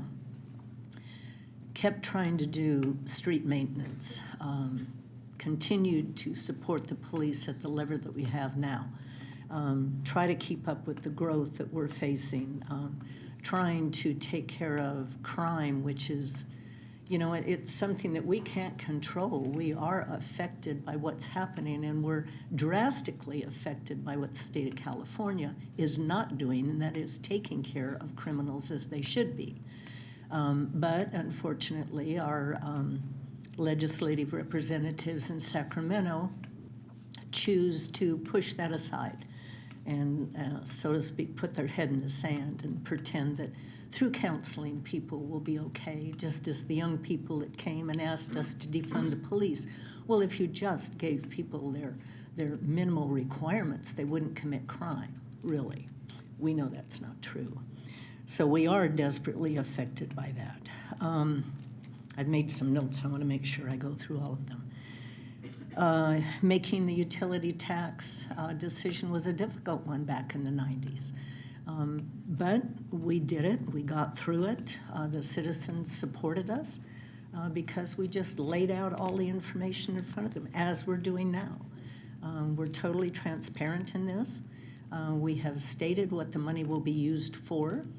There will be naysayers who will accuse us of using the money for something else. Well, we're not. It's written, documented what it's needed for, and we will hold to what our promises are. Now, if the citizens choose not to support the measure and vote no, we're not going to close the doors. I mean, we'll continue to do the best job that we can. But you have to understand that road repairs will have to go back, will have to be cut back. Police services will not be maintained. They will eventually have to be decreased. It's, again, as maintaining your own home. If you don't take care of your deferred maintenance, sooner or later, you're going to suffer some kind of destruction. Back when we instituted the utility tax, one of the fears that we had was that we would have to fence off the parks. We couldn't maintain them any longer, and that may be in our future if we don't get this measure passed. And this is not a threat. You know, I don't want the public to think that what I'm saying is a threat. If you don't pass this, you know, you're going to pay the price. That's not it at all. But you have to understand that we're looking at reality. We're looking at increased costs and a decrease in revenue. You can't afford to keep up your services if you don't have the income to cover those expenses. It's time to make a difficult decision. It's our job. And why now? Well, we could push it forward maybe another couple years and get to the point where you heard in 5 years our reserves actually will be in the hole. We won't have any reserves. We'll be in the red. I think it's $4 or $5 million. So actually in 4 years, we'll be down to almost zero reserves.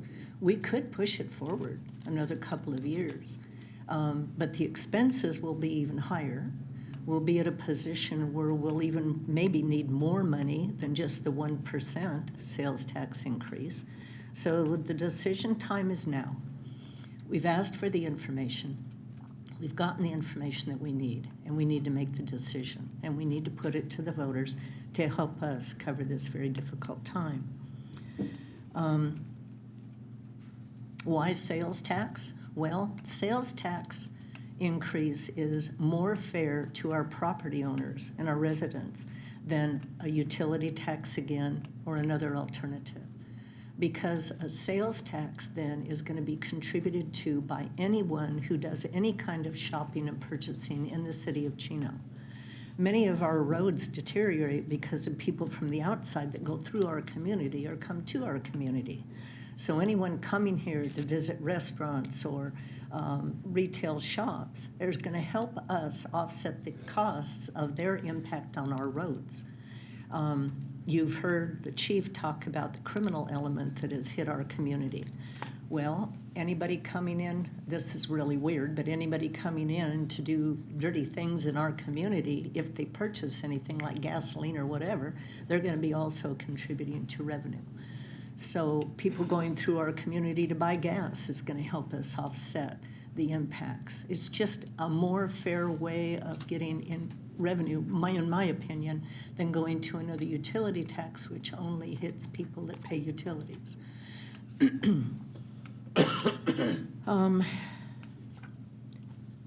I wish there was an alternative. You know, we have looked at grants, and grants are wonderful to cover one-time expenses if you can get cooperation from a state legislature or whatever to help us out with some expenses. But it isn't going to cover everything. We have the little Chino Rancho Park that we've been working on. Linda, what was the original estimate on doing that park? $2.8 million. Okay, 2.8 million, no, to do the whole park. 2.8 million. And then the estimates came in, the bids came in, and what were the bids? Well, we're at 5.4 million now to build that park. So what was 2.8 is now 5.4. So those are the kinds of cost impacts that we're looking at, and we cannot absorb those types of increases. We just can't. Preaching to the choir, I know everybody wants to make more money. You know, we're getting a lot of groups lobbying for their increases on their wages, which I totally understand, but you have to understand also that the services that you purchase, those are going to increase in order to pay their employees. So everyone's suffering these cost increases, including your community. We have a safe community thanks to the investments that we've made. Thank God for our police department and our fire department because they work so cooperatively together. We've got an outstanding public safety component in our community, and I would hate to see that decrease. We had a chief several years ago that talked about the broken window theory. And it's so very true. You know, you let something deteriorate, and then things around it deteriorate even faster. We don't want to suffer a broken window theory. We don't want to let crime start happening in our community. We don't want to have things deteriorate because once you go down that slippery slope, it's very, very difficult to recover and come back. So my plea to our community is please trust us. Please believe in your community and help us retain our safety and our services and keep the quality of life in Chino. That's all I have to say this evening. And unless there are some additional comments from council members? Fred. Well, I'm going to ask also is there anyone in the audience that has anything they would like to add? Okay, Fred? Thank you, Mayor, members of the council, and all those present. Your city manager mentioned that any revenues generated from this tax measure are available for use by the city for the council's priorities or your community's priorities. It's important to note that state law authorizes cities and county residents to adopt local transactions and use taxes, yet that is capped at 2%.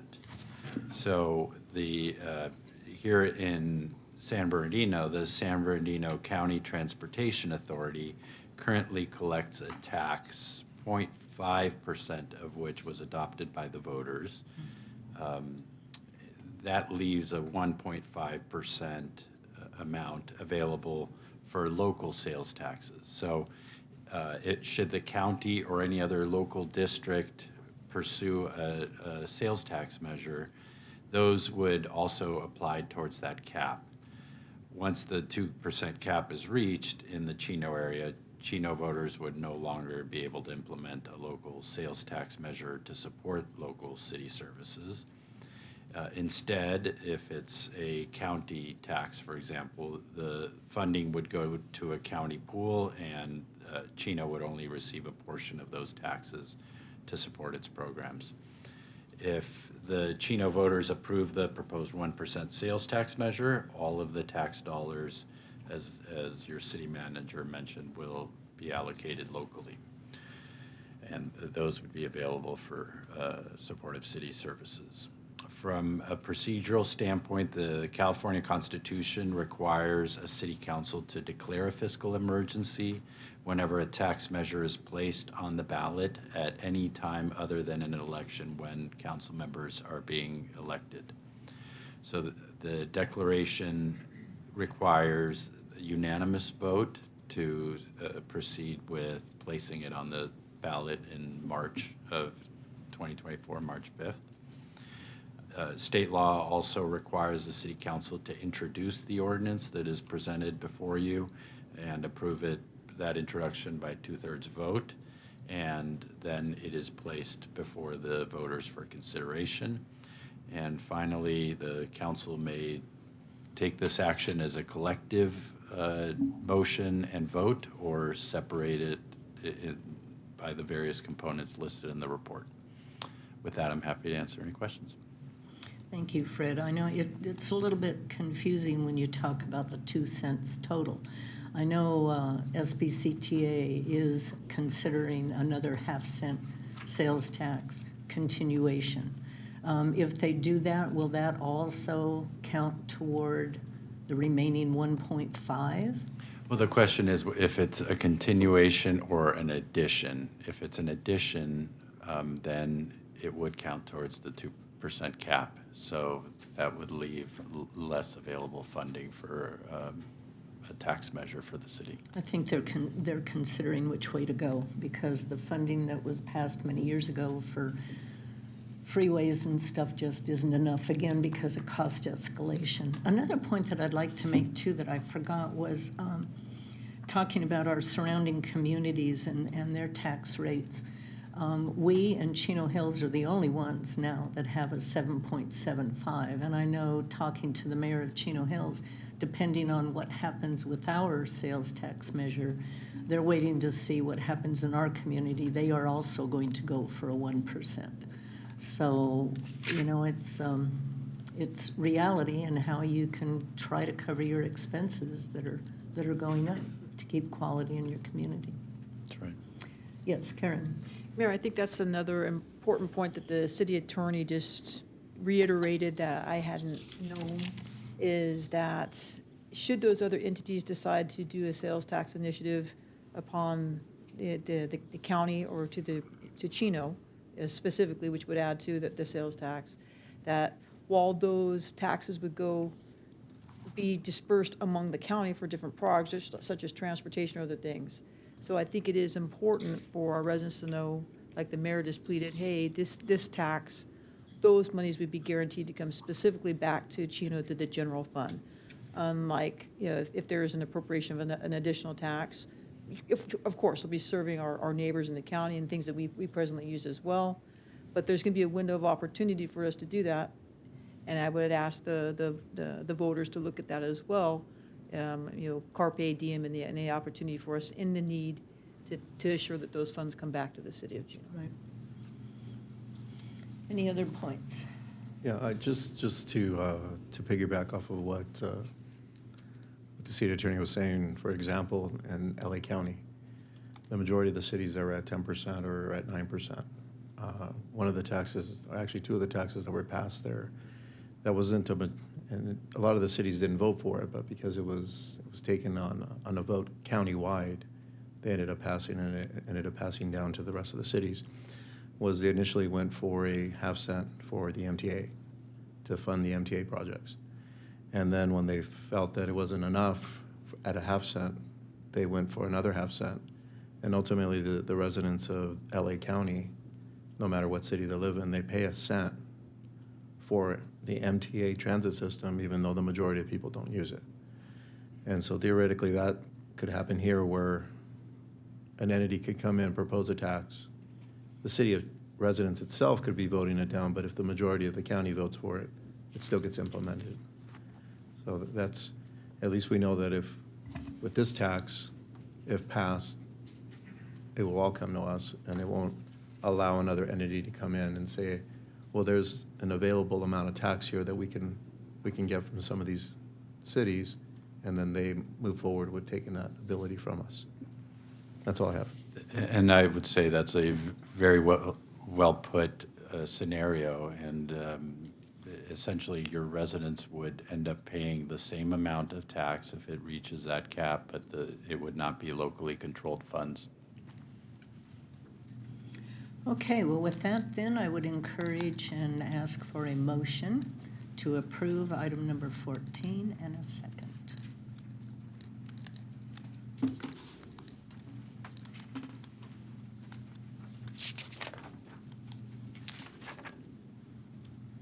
Okay, we need a motion and a second.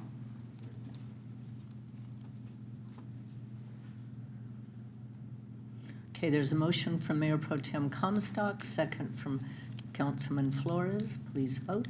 And if I may read the title of the ordinance, since there is an ordinance included, the motion includes all of the 6 items on the recommendation portion of the agenda, including an ordinance entitled, "An Ordinance of the City Council of the City of Chino, California, establishing a transactions and use tax to be administered by the California Department of Tax and fee administration, reading by title only and waiving further reading. And as I had mentioned, that ordinance would be placed before the voters for consideration of adoption. Thank you, Mayor.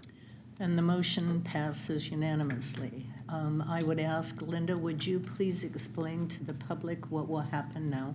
Yes, Mayor, thank you.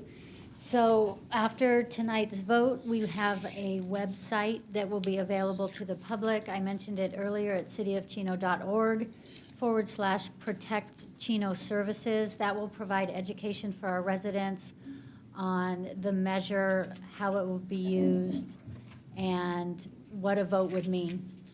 So we're looking forward to providing that education to our residents. All of our employees here in the city of Chino will be available to answer any questions that our public might have. We're going to take this time as well to educate our community at different community groups. So if there is a group in the city of Chino that would like either a council member or one of our staff to come and speak to them about the measure and provide education, we're happy to do that. They can reach us at 909-334-3290 and would be happy to make that presentation. We will also be doing City Hall on the Move pop-ups. We're planning City Hall on the Move, which we've done in the past at different locations throughout the city. The first one, I believe, we've got scheduled for December 16th, and then we're going to do 3 in January, so we don't have the whole schedule yet, but when we do have that, we'll be listed on our website so that our residents will know they can come and interact with the council, interact with staff, and be provided the information they're looking for. Now, on our website, will we have a frequently asked questions section where if it seems that the public is asking the same questions, we can have answers that are already on there? Yes, Mayor. Okay, thank you very much. Okay, with that, then we'll move on to mayor and council reports. I'm going to go through mine very briefly. On Wednesday, the 8th, I had the mayor's prayer breakfast, which was nicely attended. That evening, I attended the youth sports president's dinner. That's a yearly event. On the 9th, Thursday the 9th, I attended the Omnitrans Administration Committee meeting and Metro Valley, SPCT Metro Valley. Let's see what else. I have all my written notes at home, but my internet went down, so I couldn't print it and bring it with me. Let's see. On Saturday the 11th, we had the Veterans Day ceremony, which was very, very nice. It's always a really nice, nicely attended function. Chief, you did a really good job doing the MC. Had a really nice speaker, and new bricks were placed in the memorial courtyard, which was very nice. Let's see, on Tuesday the 14th, we had Planning 101, which was taught by our esteemed city attorney. He didn't put too many people to sleep. It was interesting. Let's see. On the 15th, I attended the Omnitrans Operation and Safety Committee. On the 16th, there was the Water Facilities Authority Board of Directors. And then I zoomed in to the Water Master Board of Directors. On the 18th, we had to cancel our Ayala bark around the park because of rain threat, which didn't really materialize, but better to be safe. And sadly enough, USC lost, so my husband was in deep mourning all weekend. So, and our internet went down, so I couldn't even get him interested in anything on the internet. Poor guy. Sunday, day before yesterday, was the Gobbler Govs, and that was really fun. Now, I apparently left before the knockout happened. I understand there was a knockout, so Curtis was the MC to that. I imagine he'll mention that.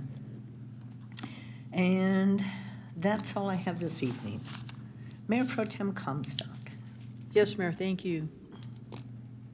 On November 9th, I, along with other members of the council and staff, attended the 2023 Chaffey College Report to the Community at the Goldie Lewis Community Center in Rancho Cucamonga. As our representative from Chaffey College spoke tonight about the dual enrollment program, that was one of the things they highlighted, and I have to tell you, that was a very impressive review of their students and the curriculum that that college has to offer to the local high school students in the entire area, as well as to our community. And I would say that Dr. Shannon and his team over at Chaffey College are doing a great job. We got a kind of a preview tonight about the expansion of the culinary kitchen and the hospitality program, which is, there's a big demand for, as everybody knows, moving into the future. And just what a privilege it is to have a local, well-operated community college in the city of Chino. And boy, those students were impressive. They spoke about, one young man has, I want to say, earned like 3 AA degrees. And when they were asking him how he did it, he talked about really not sleeping that much to complete his studies. But an impressive, good group of young people, and it made me feel like the future of America is in good hands when I see presentations like that.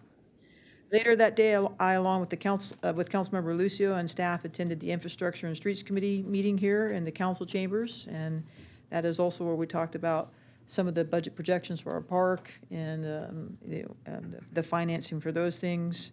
And we are seeking some additional financing for that, and hopefully we can secure it, and hopefully not to deplete our park fund balance. On Saturday, November 11th, I attended the Veterans Day ceremony held at our community center along with the other members of the council. That is just a great event that keeps getting better and better each year. The addition of those statues to pay tribute to all the branches of the military. It's just a nice event. And Chief, you did a great job emceeing it, like the mayor said, and as well as our veterans and people who came out to attend it. Just a nice day.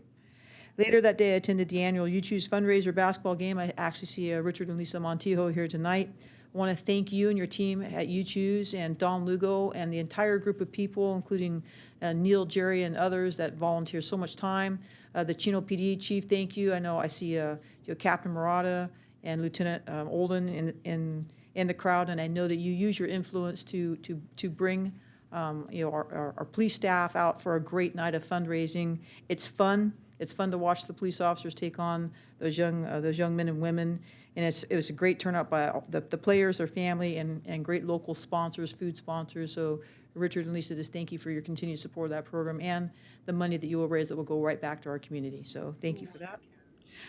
Actually, the PD one. So. But they're inching in closer and closer. I think it's because of their superstar player, Chris Flores, down there. They're able to, actually, they bring in this tall ringer. I can't believe you had the nerve to do that to children, Chief. He's so tall. They can't even, like, he can just hold the ball away, and just keep it away from him. But, apparently winning comes with a cost. So. Monday, November 13th, I attended my weekly meeting with the city manager, and later that evening, I and our assistant city manager, Jackie Melendez, attended the community invitation to celebrate Diwali, which is the Indian New Year at the temple located just off of Monte Vista. It's actually in our neighboring city, Chino Hills. I've never been to that event. I've actually been to the temple, but I've never actually really been inside. It was quite impressive, quite enlightening, and we were greeted there by a great tour guide who showed us the facility itself, explained the history and the culture of that celebration for them. It was a very nice evening. And I didn't also realize until that night that people come from all over the world to attend that conference and that ceremony. It was quite beautiful. On Tuesday, November 14th, I attended the Planning 101 training instructed by our city attorney along with our staff. I don't know about you, Mayor, but the city attorney almost did put me to sleep. But that's okay, Fred. That's you speak just like an attorney in the slow, monotone voice, and like an attorney, you can't say anything in 5 minutes or less. So no offense, but great job with the training. So yeah. So on Friday, November 17th, I met with a local resident along with the city manager regarding activity in the northern sphere of the city. And then on Monday, November 20th, I attended my weekly meeting with the city manager. That brings me to the end of my report tonight. Mayor, I just want to thank Boys Republic for coming tonight and presenting our De La Robbia wreath to us. I think wreaths are a testament of goodwill and sentiment, particularly and friendship, and many different meanings of a wreath. Boys Republic has certainly been a cornerstone in our community for many years. You want to talk about one great tennis and basketball player in Chris Burns as a young man. of course, every opportunity I have to brag on him as being the director of Boys Republic and giving right back to our local community. Chris, thank you. He was also the smartest person literally in our class of 1987 at Don Lugo as the valedictorian. So thank you, Chris, for your continued commitment to our community and to reconstructing the lives of Boys Republic. If you haven't been inside the bistro there, and it's, not recently, but newly renovated, the bistro and the culinary program up there literally changes lives for the better. Those boys, those young men and women up there cooking, they're not just making a cake, they're making very, very decadent and beautiful pastries and different things, and they're learning a trade that serves them well far beyond when they graduate from Boys Republic. So thank you, Chris, for your hard work and your staff over there. And I also purchased all my wreaths and sent them to you, Mayor. So that concludes my report. Thank you. The interesting thing is the combination between Boys Republic with the culinary building and the arts and Chaffey College. It's going to be interesting to see if any of the boys graduating from Boys Republic end up going to Chaffey College and even refining their skills even more. So we're very, very blessed to have two programs right within our own community that will hopefully turn out some really world-class chefs. Pretty cool. I expect to see all of them beating Bobby Flay in no time, Mayor. So. All right. Councilman Burton. Thank you, Mayor. On the 8th, I attended the mayor's prayer breakfast, and then later on in the evening with the mayor, I attended the youth sports president's dinner down at Central Basco. What a wonderful event that was. On the 14th, my weekly meeting with the city manager, and I also attended the training with our city attorney, Planning 101, and I was not put to sleep. I was very interested in what you had to say, and it was just a lot of great information. So thank you very much. I appreciate it. It's not the subject, Kurt. Well, I'm just saying, it's just, I appreciate there is the something in information. presentation. Wow. I thought he did a great job. And then on the 15th, I attended the Planning Commission meeting. The 16th, the Chino Valley Unified School Board meeting, I attended that as well. The 19th, with the mayor, I attended the Gobbler Glove Boxing Showcase. I had the honor of being the ringside announcer, and what a great event that is. We have a lot of folks that are part of the community that attend those, and we did have one knockout, and I was a little shocked actually, but the kid took an uppercut and went down, and but I'll tell you what, the physicians that were there attended to that individual very, very quickly, and he was okay, pretty quick. But what a great event that was. We really had a good time. On the, the 20th, my weekly meeting with the city manager. The 21st, I met with a resident about city issues. And folks, I want you to know that everybody here on the council, if any residents, business owners have any issues or questions or concerns about the city, we are always available for you and to meet with you over a cup of coffee here at City Hall. Just don't hesitate to give us a call, because we'd love to be able to provide you with some good, solid information about the town that you live in. So please don't hesitate to do that. And then finally, I'd just like to wish everybody a happy Thanksgiving. We don't see family members all year long. You all get together and break bread, and then you realize there's a reason I did not see him all year long. But seriously, I really want everybody to enjoy that family time together. And I'm just being honest, folks. But seriously, have a happy Thanksgiving. It's going to be a good one. You, sir, are in trouble later. Some things you don't need to say, Kurt. Good grief. Oh, Councilman Flores, you have item number 15 also. Yes, thank you, Mayor. I'm requesting approval of a community support fund donation to the Chino High School football booster program, the Chino Cowboy Huddle, a parent-run organization committed to supporting the Chino High School football team, coaches, and staff. Okay, a motion and a second. There's a motion from Councilman Burton, second from Mayor Pro Tem Comstock. Please vote. And the item passes unanimously. Your report? Yes, thank you. Now, just real quick, just for the council and for the just community perspective, Chino High School football reached out to me and they said that they kind of sort of dropped the ball in terms of fundraising for their annual banquet that's coming up in January. They're trying to raise about $5,000 before December 25th. And so just putting that out there. So if there's any organization, a community member, or anyone here on the council who would like to donate, they would definitely welcome it at this time. And I also take this opportunity to congratulate both our Chino High School football team and our Don Lugo football team. They both went pretty far in the playoffs, had a good running, and had a chance to attend one of our Don Lugo playoff games, the last one they had. And it was a great game, and I was just sad to see the, our teams lose, but, they did a good job.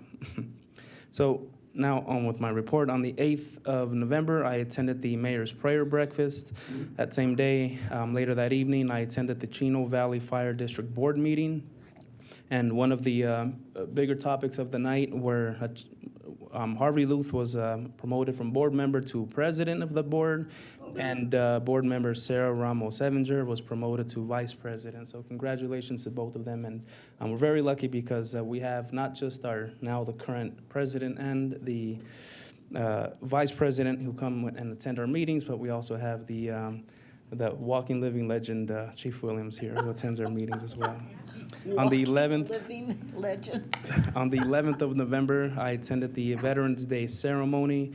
Later that evening, I attended and had a chance to participate in the You Choose basketball game. And somebody mentioned tonight, Mayor Pro Tem mentioned that the boys are inching closer and closer. I reject that. They are not inching closer and closer, and we put the smack down, didn't we, Chief? Wow. See what I'm talking about? I don't know how you can do this to children. Yeah. Yeah, and I do want to give a huge shout out to our American Legion. The Don Lugo, now they have an American flag, so thank you to the school district for finally putting an American flag there. But our American Legion came through and they, provided an American flag for, the You Choose event that day, and so everyone in the audience and the players can, salute our veterans. So that was great. So thank you to the American Legion for that. On the 13th of November, I attended the Chino Youth Museum Bingo Bash. That was great. I met some new residents, new community members. When I sat down, I told them, hey, I just want you guys to know, I know you don't know me, but anyone who sits around me always wins. And I proved right that night. I won a raffle ticket. The person in front of me, she lives in the Preserve, came from Orange County, has been here for about 2 months. She won the 50-50, and the person to my left won one of the bingo matches. So that was a great night for us. So we need to sit with you. That's right. And I'm going to reverse here. On the 9th of November, I also attended the Chaffee College 2023 report to the community luncheon. One of the best things that I got from that, and by the way, Ms. Heather Parsons, thank you for coming out and addressing the council and the community, because there's a lot of important information there and a lot of great things you guys are doing over at Chaffee College. But just the virtual reality training that you have during your for your nursing program, I think that's just an amazing thing that's going on there. I ran back home and I immediately shared that with my sister, who was wanting to get into the medical field, and she was just excited to see that. And I would also like to ask if there are any possibilities to get some sort of tour of the training you guys have going down there. I know the council would be excited to see that, and possibly some community members as well. On the 14th of November, I also attended the training on Planning 101, and Fred, thank you for the food. How was it, Chris? I saw you sitting in the front. Thank you for the food. On the 20th of November, I attended the Chamber of Commerce board meeting, and that was a great meeting. And I just want to conclude my comments by saying happy Thanksgiving to the community, and most importantly, happy birthday to Councilmember Mark Lucio, whose birthday is coming up shortly. I'm looking at the treat that our staff got him, and I thought, man, now I know where I'm at on the totem pole. That being said, have a happy Thanksgiving. Oh, my goodness sakes. Yes, happy birthday, Mark. And Thank you. next, your report. Okay, on the 9th, I attended the Chaffey College 2023 report to the community. I was really, really impressed that they were highlighting everything that they're doing over in Upland. I'm glad to hear that we're also doing it in Chino, and I look forward to meeting some individuals that get an associate's degree also, just like the three that were highlighted at that luncheon. Later on that afternoon, I participated in a blood donation at Christ Lutheran Church in Chino, and then I drove over to the Infrastructure Streets Committee meeting. On the 14th, I attended the Planning 101 Council Workshop. On the 15th, I attended a meeting with the city manager. On the 16th and 17th, I attended a NALEO Policy Institute on healthcare. And basically, the whole institute was based on trying to, as elected officials, trying to reach out into our Hispanic communities and get them involved in either living healthier or getting them involved with healthcare resources. And what I see is I see that we have a great program with Healthy Chino, but I don't really see a lot of our community residents that live in the downtown area participating in there. And I think that's something that we've been missing for a long time. So this institute gave us a couple of different things about the disparities that are going on within the Hispanic community that we have here in the downtown area. It says Hispanic and Latinos have a lower rate of cancer than most Anglos or other races, but they are 2 times likely to actually die from liver cancer or stomach cancer. So even though they have a less chance of getting it, when they do get it, they have a higher chance of dying. They say Latino women are 40% more likely to be diagnosed with cervical cancer and 30% more likely to die from cervical cancer. The diabetes disparities between Hispanic and Latinos in 2018, there were 1.3 times more likely to die from diabetes, 70% more likely to be diagnosed with diabetes, 2 times more likely to be hospitalized and treated for the end-stage renal disease related to diabetes. And then they compared,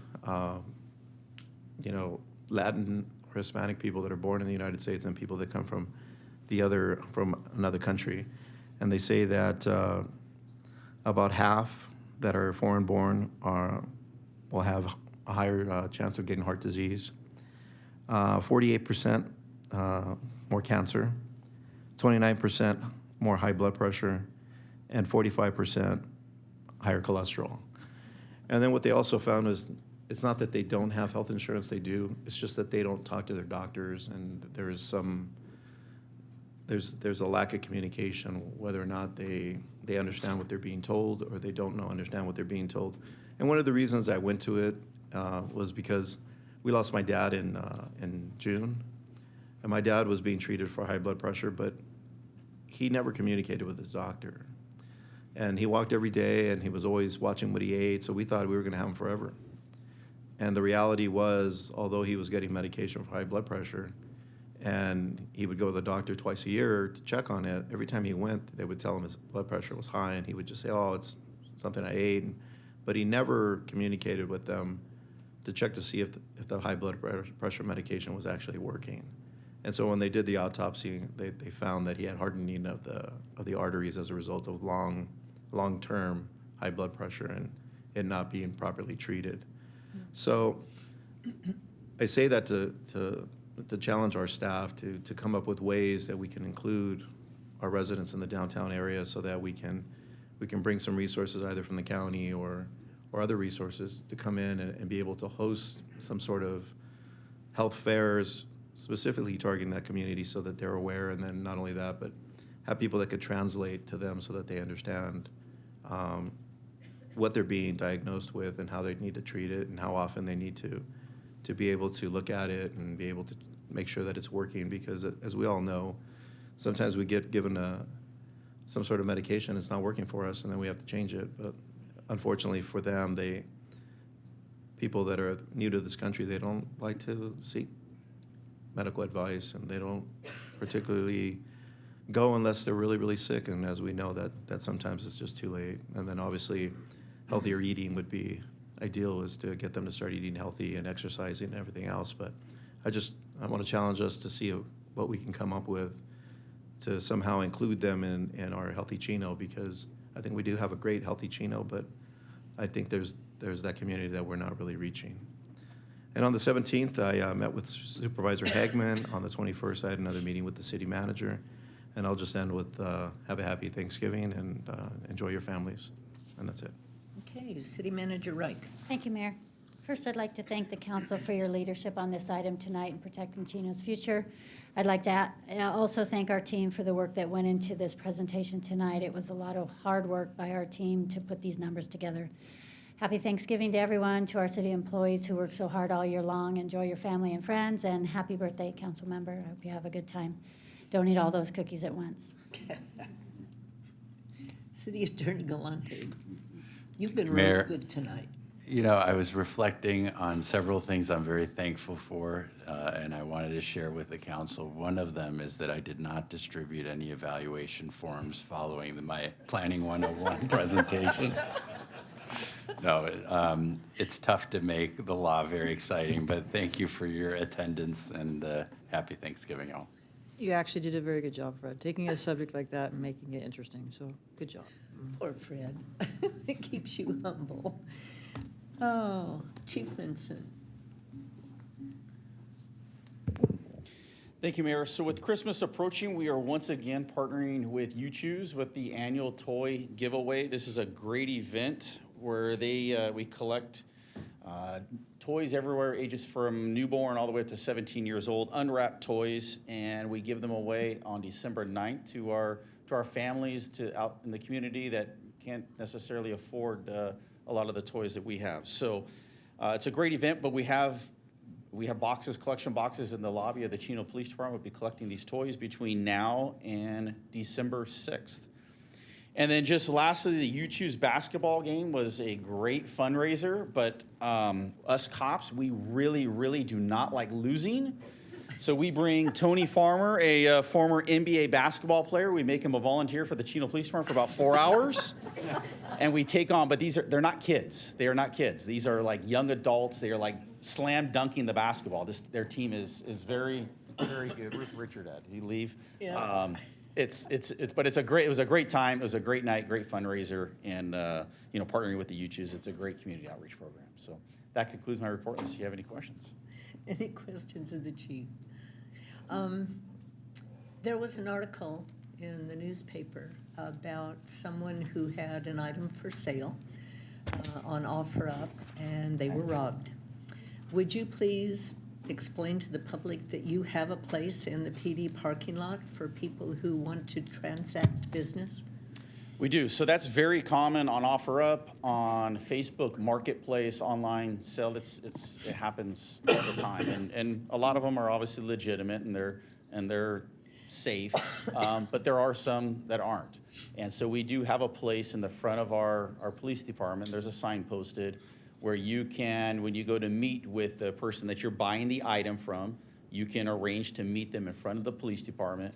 We have surveillance cameras that covers that parking lot, and it's a safe location. And typically, by you saying that you want to meet them in front of the Chino Police Department at that location, and if it's a criminal, they won't want to meet you there. So I know we are currently investigating a couple cases where they were posting someone who's wanting to sell a cell phone on Facebook Marketplace, and so and they end up stealing the cell phone from the victim. So we have a couple of those cases working right now, and we have some pretty good leads. So I'm pretty confident we'll be able to solve them. But yeah, it is a common crime trend throughout the state, and is dealing with online sales. Would it be allowed if someone had something for sale and someone wants to buy it, if they feel uncomfortable and they want to meet at the PD, but the people do agree to it, can they call and say, I'm going to be there at 1 o'clock. Can you make sure you're watching the cameras or whatever? Absolutely. So that's one thing, obviously, for us is providing safety to our community. If you're there, and especially if you feel something that's unusual, by all means, call us. We can watch the cameras. Even if we're able to, we'll even walk out and make sure everybody's safe. If you feel that you're not in a safe environment, by all means, Okay, and that when number in doubt, would, call us. that number would be 909-628-1234. Correct, and that goes to our dispatch number, so that's 24 hours a day, 7 days a week. And they have access to our cameras that cover the front of our police department. Okay, well, we want everyone to be safe. Thank you, Chief. Okay, thank you. Karen, did you have something? Yeah, Chief, I just wanted to thank you for your report tonight on some of the statistical data about, crime in our community. I live in a housing tract just north of Heritage Park, and we've had a couple of our neighboring houses, backyards and trailers broken into in just the past month. So tell your guys to keep up the hard work and to people just to keep reporting crime when it happens. I've had one neighbor who was reluctant to report it, and I said, no, absolutely not. We can't take action on what we don't know is happening. So tell your men and women to keep up the good work, and there'll be, lots of opportunistic thieves looking out there to steal during the holidays. So thank you. Thank you, Mayor Pro Tem. Yes, as the holidays are obviously approaching, and I talked a lot about the retail theft, and they were putting a plan in place even this afternoon as far as how we're going to do to address the theft that typically increases during the holiday season. Well, I think also you hear the stories of people, they see something strange on their car or whatever that detracts them. If you see anything strange, go back in the store and ask for their security to walk you out or call PD. Yeah, they'll put a note on your car, and as you get out to get the note, then that's when they'll come up and take advantage of the situation of you not paying attention. The biggest thing is being aware of your surroundings. Yeah. Don't leave your purses in the cart when you're unloading your groceries. Put Or it in your car shopping cart, first. you're driving, walking around, correct. Yeah, true. Okay, thank you very much. Thank you. Chief Williams, what is it, the living legend? The living legend, as opposed to the unliving legend. Yeah. We'll address that in a minute, sir. So as we lead into the holidays, I just wanted to have the community be mindful of a couple things. The wind's been blowing lately. The last couple days, we've had a couple small grass fires. I think most residents probably, when they think of outside vegetation fires, they probably reflect mostly on the summer because of the heat. The reality is that the wind is a big factor and a big driver of many of our large fires. Most of those happen likely in about October. So even though we're past October, it does feel cool outside. Be mindful that the winds can drive significant fires. So with that, there's just a couple safety things that I want you to be mindful as you're starting to use your fireplace at home and those kinds of things. Be mindful that you don't want to be dropping coal or ashes into trash cans, making sure that they're out. Also, as we lead into Thanksgiving in the next couple days, if you're going to be cooking turkeys with grease, just make sure that you understand how to do that properly so you're not spilling hot grease all over. Keep those pans back on the stove so that the little rambunctious kids don't reach up and grab a hot pot of water and scold themselves. So just a couple safety things that was coming to mind. Then I want to switch over to our district meeting that we had. So one of my favorite cities that I provide service for on the east side had a council member come to the meeting and very eloquently articulate that there might be a fire chief who would like to box or should do some sort of a boxing event to go unnamed. I actually thought that this would be a more appropriate time since my Rotary companion, Chris Burns, is here. We can really shift this to what would be a really good fundraiser. I know we have our Mayor Pro Tem Comstock who does play tennis, and I know Rotary, Chris Burns plays tennis. That would be a great event. I think that we could get the two of them together to play and take all the heat off of us non-athletes. So thank you for that. I definitely know that, but it's got to be doubles. Nice day claim on Chris Burns right now. So. That's an interesting prospect. Just trying to get the deferral fire department. We're good at deferring to the right place. You just want Chris to not ask you to box, right? Okay, thank you. Well, a happy Thanksgiving to everyone, and we're going to adjourn our meeting. Our next regular meeting will be held on Tuesday, December 5th at 6 o'clock with closed session starting no earlier than 4 o'clock if needed. We will see you then.